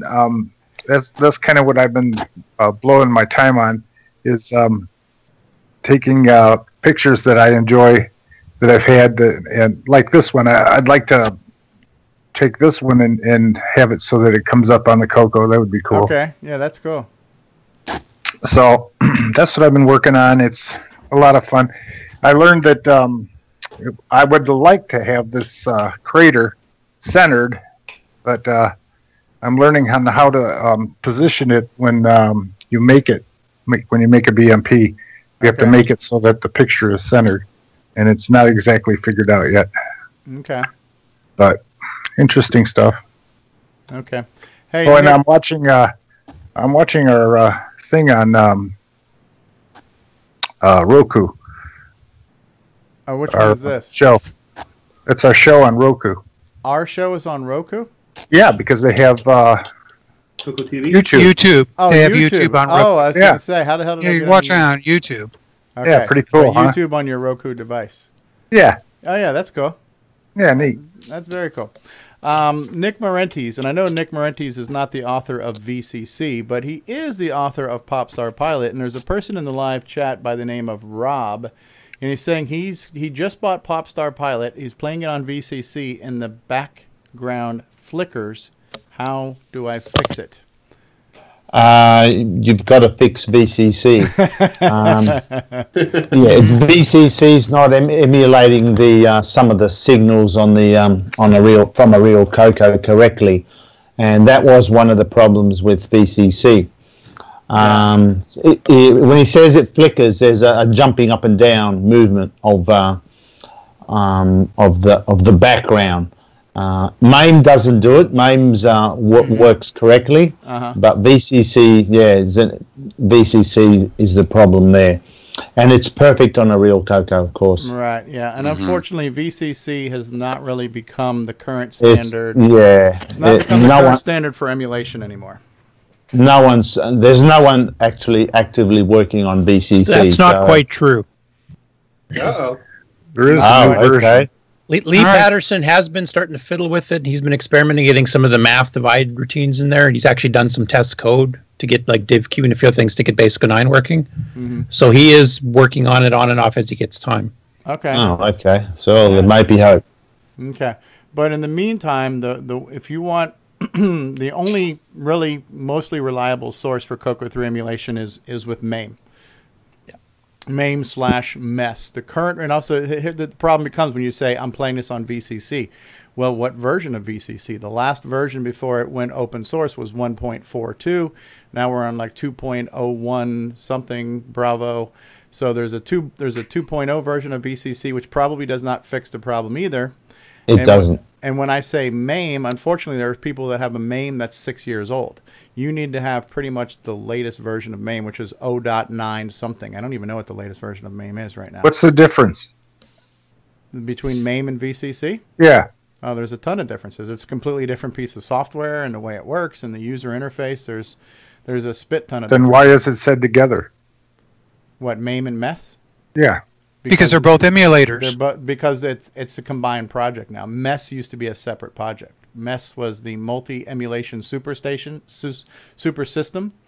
and MAME is multiple arcade machine emulator, but those two projects are now one binary. So it's one super duper emulator that runs anything and everything. Yeah, the original MES was meant to run home consoles and home computers only, and the original MAME was meant to run arcade machines. Now those have common chips and common sound chips and common CPUs, so they decided to merge a project together since there's so much shared code. Mm-hmm. So now it runs absolutely everything. All right. Sometimes poorly. Now, of course, while MAME has better hardware-based emulation, there's a steeper degree of difficulty in getting it up and running and using it. You have to drag ROMs into a ROM folder for all the various CoCo machines you want to emulate. You then still have to mount disk images. The user interface is far from elegant. If you're running Windows, you can get what's known as MAME UI or MES UI, which adds a slightly better user interface and a pull-down menu that makes loading images and stuff a little bit easier. But still, the VCC was an elegant design, but just unfortunately is an outdated emulation core, you know. And artifacting on VCC sucked too. Well, I do want to add one thing about MAME, is that on the CoCo 3 emulation, there's currently a P-mode screen graphics. I don't remember which mode it was, but one of the P modes is broken in it. So if you run any game that uses that specific P mode, it won't work. And William Astle gave me some code to try, and if it worked, then I was to submit it for a change, but the main people didn't like it, and they want the whole code changed, but I basically said, it works as is, I'm not changing it, because I don't have time to conform to their craziness. Okay. So is this a recent update that's broken something? I have no idea how long it's been broken, but most people usually just play CoCo 2 games on a CoCo 2. Oh, so and in the CoCo 3 specific MAME, there's a broken CoCo 2 thing, but if you just run a CoCo 2, that wouldn't be a problem. Right, but Okay. this is a common P mode that should work on a CoCo 3, which it does work on a real CoCo 3. Right, it's just that MAME it's the whole, how are they handling the SAM settings versus the gimme special graphics, and it's like they're not taking account from what the comments that William had, it was they weren't dealing with the state of the SAM correctly. So yeah, it's just a whole bunch of stuff that it's like, yeah. Okay. Mm-hmm. Well, yeah, I mean, I have a love-hate relationship with MAME because it's a pain in the ass to use, and, you know, it doesn't have a good user interface, but it's a pretty, I call it close to rock-solid emulation on most of the things it does for the CoCo. You know, it does pretty well. Nothing's perfect, and nothing beats real hardware. We don't always have the luxury of that hardware, but whenever possible, you want the real thing. With Popstar Pilot, you need not only a CoCo 3, but a CoCo 3 with 512. So, you know, getting CoCo 3s, David hit the frickin' gold mine. He got his CoCo 3 and a CM8, Miami David. So, but not everybody, you know, the chips don't always work that way for everyone. So, another good excuse to come to CoCoFest. There might be one in the no minimum bid auction you want to bid on. It's probably a good segue to head over to CoCoFest. If any other thing we want to comment on some of the news items that we talked about? OPL sound chips. You can definitely hear the difference. Now, listen, on the Farfall chip, on the Farfall demo that we saw, that wasn't the most sophisticatedly produced or, you know, composed music. It was fairly simple music. And you know, John's not a musician. No foul there. And even though the music composition wasn't sophisticated, you could hear what the chip sounds like. You could hear what multi-voice sounds like. That chip doesn't sound bad, but when you compare it to what we heard on the OPL does sound like a better chip. Now, the OPL samples we listened to, we don't know if that's going to be the same exact chip that Ed's going to use, but in any case, there are different types of chips with different quality of sound capabilities, and none of them are bad. Some of them are different. Some people might argue to say, I prefer how this sounds versus that sound. Your mileage may vary, but I did like the way Farfall sounded. Farfall's music was always fairly simple. Part of that because it had to fit into the interrupt routines of a CoCo 1. And now sounds as simple, but at least there's 2 layers of the simple soundtrack to it now, so it sounds a little cooler. I kind of liked it. I liked how he mixed in the DAC-based sounds with the synthesized sounds. So it's basically putting your money where your mouth is, saying, listen, here's a game making music. You guys make something too, if you want to choose to use that chip. And I think it sounds okay. That's the Tandy 1000 chip. I love the Tandy 1000 music. People if you've heard like King's Quest and some of that stuff on the Tandy 1000, that's what it's capable of doing. Yeah, and with a good composer. John's a good guy, but he's not a musical composer. Okay. Moving right along. We're moving on. We're moving on now. So now what we're gonna get on to is we are going to move over to the world of events. And what is the next big event that we are all excited about here, boys and girls? What is only 2 weeks away? We're talking about CoCoFest. And one of the things I noticed on the Glenside website, which you can go to at glensideccc.com, when you look at the list of who's attending right now, as I scroll through this list here, this is almost like watching a Marvel movie now as far as looking at the credits. There is a large list of attendees now that are confirmed. I'm not going to try to count them all, but I'm going to say we're probably going to, we're going to hit the 100. We're going to hit the triple digits this year at CoCoFest. Woohoo! This would be pretty cool. This doesn't include the dancing girls or anything like that, right? So here's our list of attendees. That's looking good. When we look at our events, I'm not sure if anything here has changed so far. If it hasn't changed, I won't remark on it because we've mentioned the same things a few different times. Lightning talks. Steve Bjork is going to be talking. Awards ceremony. Our auction, the no minimum bid auction. If you don't even like human interaction and you just like good deals on vintage equipment, this is where you got to go right here. The no minimum bid auction. This is like speed dating meets eBay. It's just like real quick. You get your stuff and you get it cheap.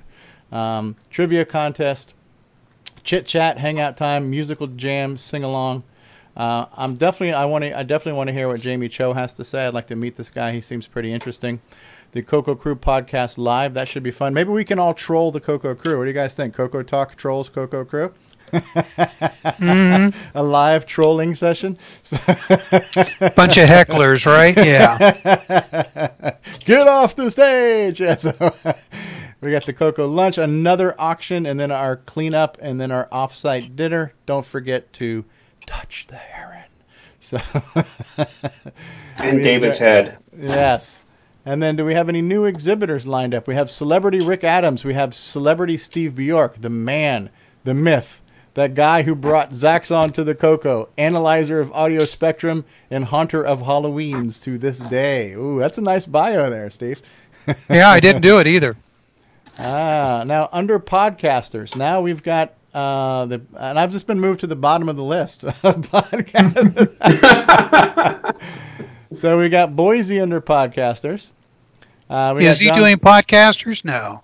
Well, he is a podcaster, but so okay. You got Boise, John, Mike, Neil. All 4 of the first 4 are the same podcast. CoCo Crew, yeah. So the CoCo Crew guys, they're not, and technically they will be doing a CoCo Crew live there. So a podcast will take place.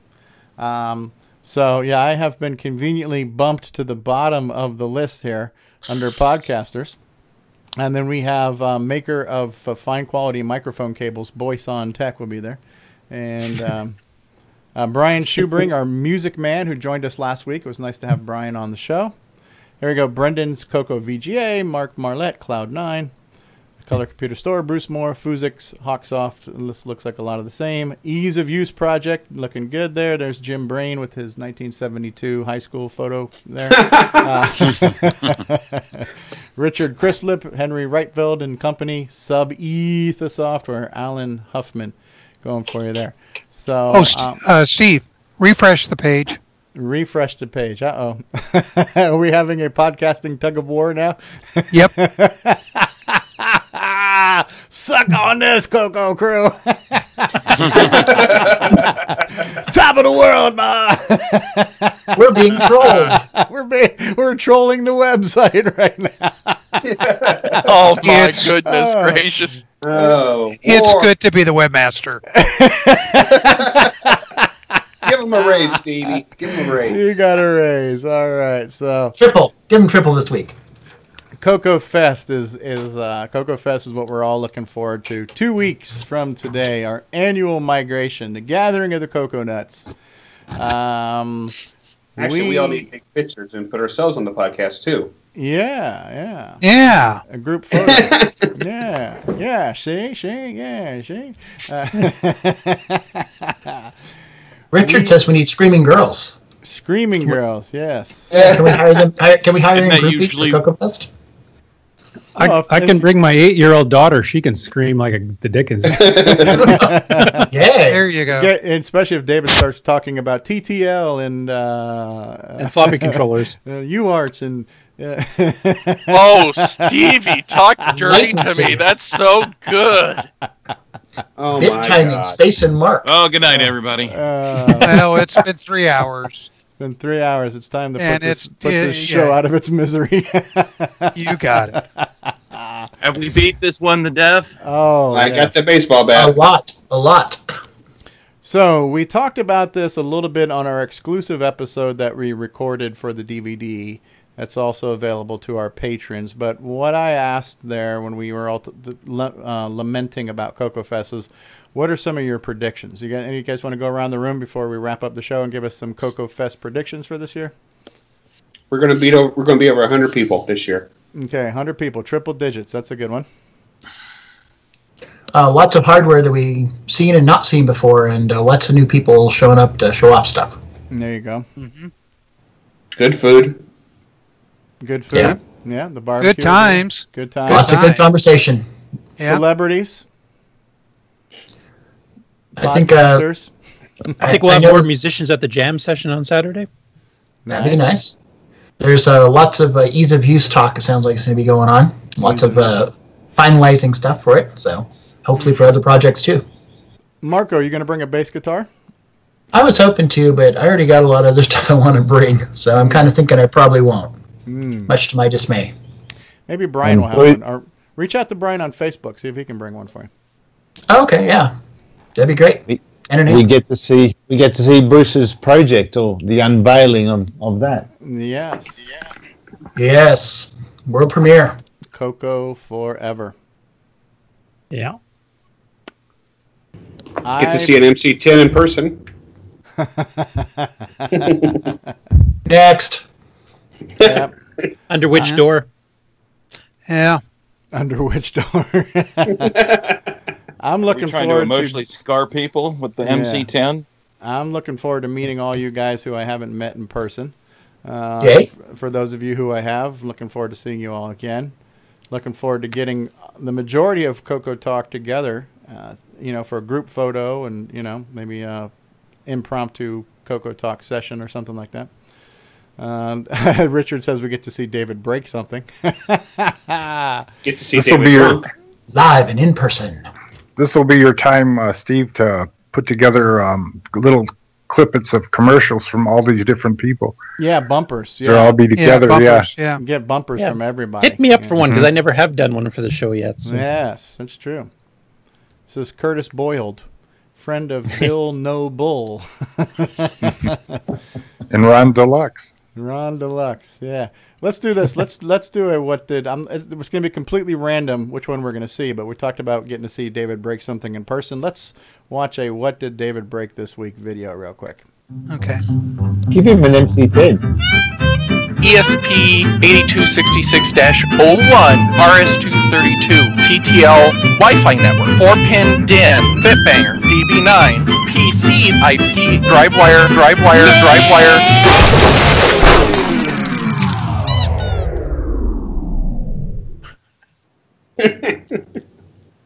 You want to hear My screaming? favorite. You want to hear screaming women? Just get David to talk about a ESP TTL drive wire setup.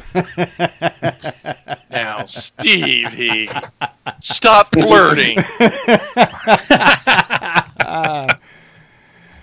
Oh man, we were. You all scare me. Yeah, we were up to something like 27 or 29 live viewers. I saw 29 at one point. Yeah, so I want to say thank you to Disney Saints fan, one of our patrons, Steve Bjork in the live chat, Tom C, Wayne Aaron came by, Alexander Wallace from Mexico, Terry Steen was in the live chat, Davey Mitchell, our friend from the UK, maker of the Coco Pigs game, Retro Innovations in the live chat. Who else? Richard Lorbieski. Trolling as usual. Yeah, Rob with the VCC Flickr issue was in the live chat. Brendan Donahue was in the live chat. Coco Man was in the live chat. David Ladd also in the live chat, leaving comments and shenanigans. So thank you all for watching us today live on CoCoTALK. I want to thank everybody who's left on the panel. I know we've had a few people come and go. Paul Thayer had to leave. I'm trying to remember who else who left. They fell asleep. I think Jim Brain had to leave. So still with us, Bill Noble was on the call. The originator of the EMP. And so still any with us idea of After Dark tonight? It's possible. It's possible. As long as I don't get too damn tired, which happens sometimes. But yeah, I'm not feeling too tired right now, so that's a possibility. We can discuss on Discord. It's 5 o'clock now, so it's possible. Maybe an 8-ish. Get some joke. Or 9. 8, yeah, 9, maybe 9. So anybody watching live, 9. I got 9 pieces of vinyl. So yeah, if you're watching us on YouTube and you're not already a friend of the Facebook page, friend the Facebook page, and that's where we do our CoCoTALK After Dark shows. We're overdue for one of those. So yeah, maybe. Yeah. Yeah. So good, strong possibility of an After Dark. Good question there, Ronnie. So still in the panel, Mark D. Overholser. Our original Apple guy. David Ladd is still with us. James Diffendaffer is still here. Bruce Moore of Coco Forever is here. Nick Marentes from Australia is still here. Author of Popstar Pilot, Gunstar, Funstar, you name it star. Steve Bjork, maker of Too Many Things to Mention.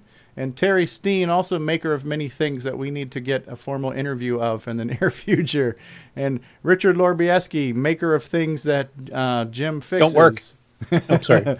Brendan Donahue, creator of the Coco VGA, and our new friend David in Miami, new Coco fan and purchaser of many products of our community already. Thank you, David. And Coco Man, as seen as at PenFest 99 and 2000, also to be seen at CoCoFest this year. Bring your pen for an autograph. Ron Delvaux is here. Hey, how you doing? Curtis Boyle, Grant Leighty, and myself, OG Steve Stroh. We want to thank you all for watching. Any parting thoughts, closing things you guys want to say? Plugs? Coco forever, people. Coco forever. Do you have your Coco tree yet? I do. Hey, you got your Coco Nitrous tree 9, yet? ease of use. Wrong button, but we might as well hear the song. CoCoTALK After Dark. Aye, aye, aye, aye, as Richard likes to say. And this is the button I was looking for. Richard says, what's the topic today? It's the Tandy Coco 1000 Segatari stick. All right, guys, so we're going to sign off. I want to thank you all for watching. And if you're new to the YouTube channel, subscribe to the YouTube channel, too. I forget to mention that all the time. So we're out of here. And Discord. And Discord, Discord. yeah. The link to the Discord chat server is in the description of this video, so check out Discord. We are going to begin our closing ceremonies. This is not the end. This is only the beginning of the end, so stay tuned. We'll be back. Oh, yeah. When will it end? Go along. So thank you for watching CoCoTALK, the world's leading live talk show featuring the Tandy Color computer. For all things CoCoTALK, visit us on the web at CoCoTALK.live. We'd love to hear from you. Send feedback, suggestions, even segments via email to CoCoTALK@CoCoTALK.live.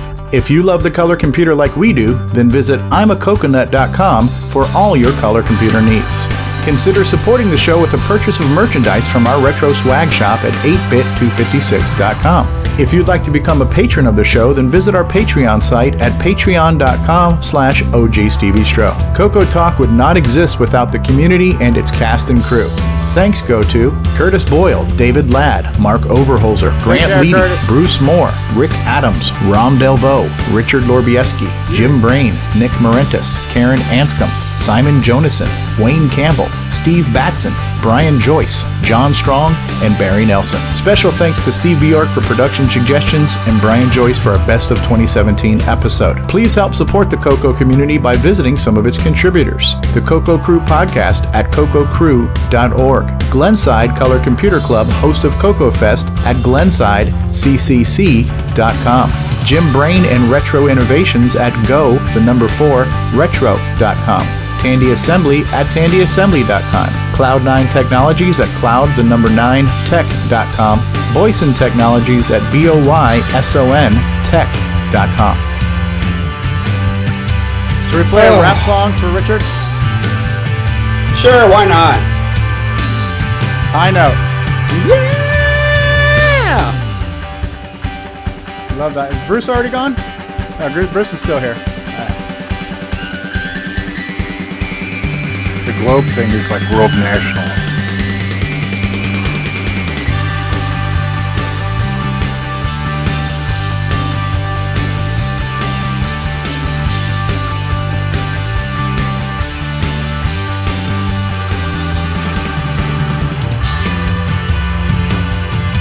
David Ladd. Grant Leighty. Mark Overholser. Here comes that high note. Yeah!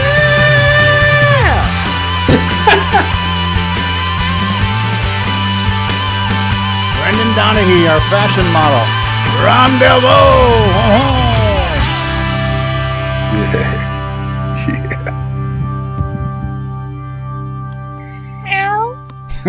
And there's the Coco cat. The Coco cat. Schmirk. All right, now for the post-credit scene. I love the one shot of the CoCoFest. You got the guy in the background looking towards the camera. He's way off in the back, going like, what? That's where you need the caption that says, what are we talking about? Uh-oh, Brendan Donahue shared a photo. Is this? Oh, this is stacking up. That's the stack. Yep. Holy crap. I just need that Big Mac sauce on it. Yeah, right? Yep. Let me see if I can open that up. That's a PAL Dragon 32. Let's see to get that thing to open up. Holy crap, is that a stack there? That's what you got to have in order to clear the component on the other side, obviously. Wow. Yeah, it's actually worse. The case is indented on that side, so it's to clear the case. But we'll have another board form factor that fits this properly. Is there any signal loss or performance degradation by having this much? So not on the VGA signal, and to be honest, since it's PAL, I can't tell. Ah, because you don't have. Do you not have a PAL screen for that? That's right. Yeah. So yeah, like I said, for the visual signals, it doesn't matter. Yeah, it's a kludge. It's a kludge. It made Vintage Computer Festival demonstrations happen, but it won't be permanent. In the hardware design industry, that would be what's known as a fluster cluck. Absolutely. Oh, look at that! But the demo worked. The demo works. So hey. Yeah. That's right. There's that nice, lovely Sam. The Sam chip. All right, those of you out there who are still watching us in YouTube land, this concludes the post-credit scene. This would be Richard says this would be a finished Retro Innovations unit. This is where we say, "Are you still here? Are you still here? Go home. Go home. Hey, that hasn't been made yet. We'll deal with that later. Move along. Nothing to see here. Yes, we're signing off of YouTube. Thank you for watching.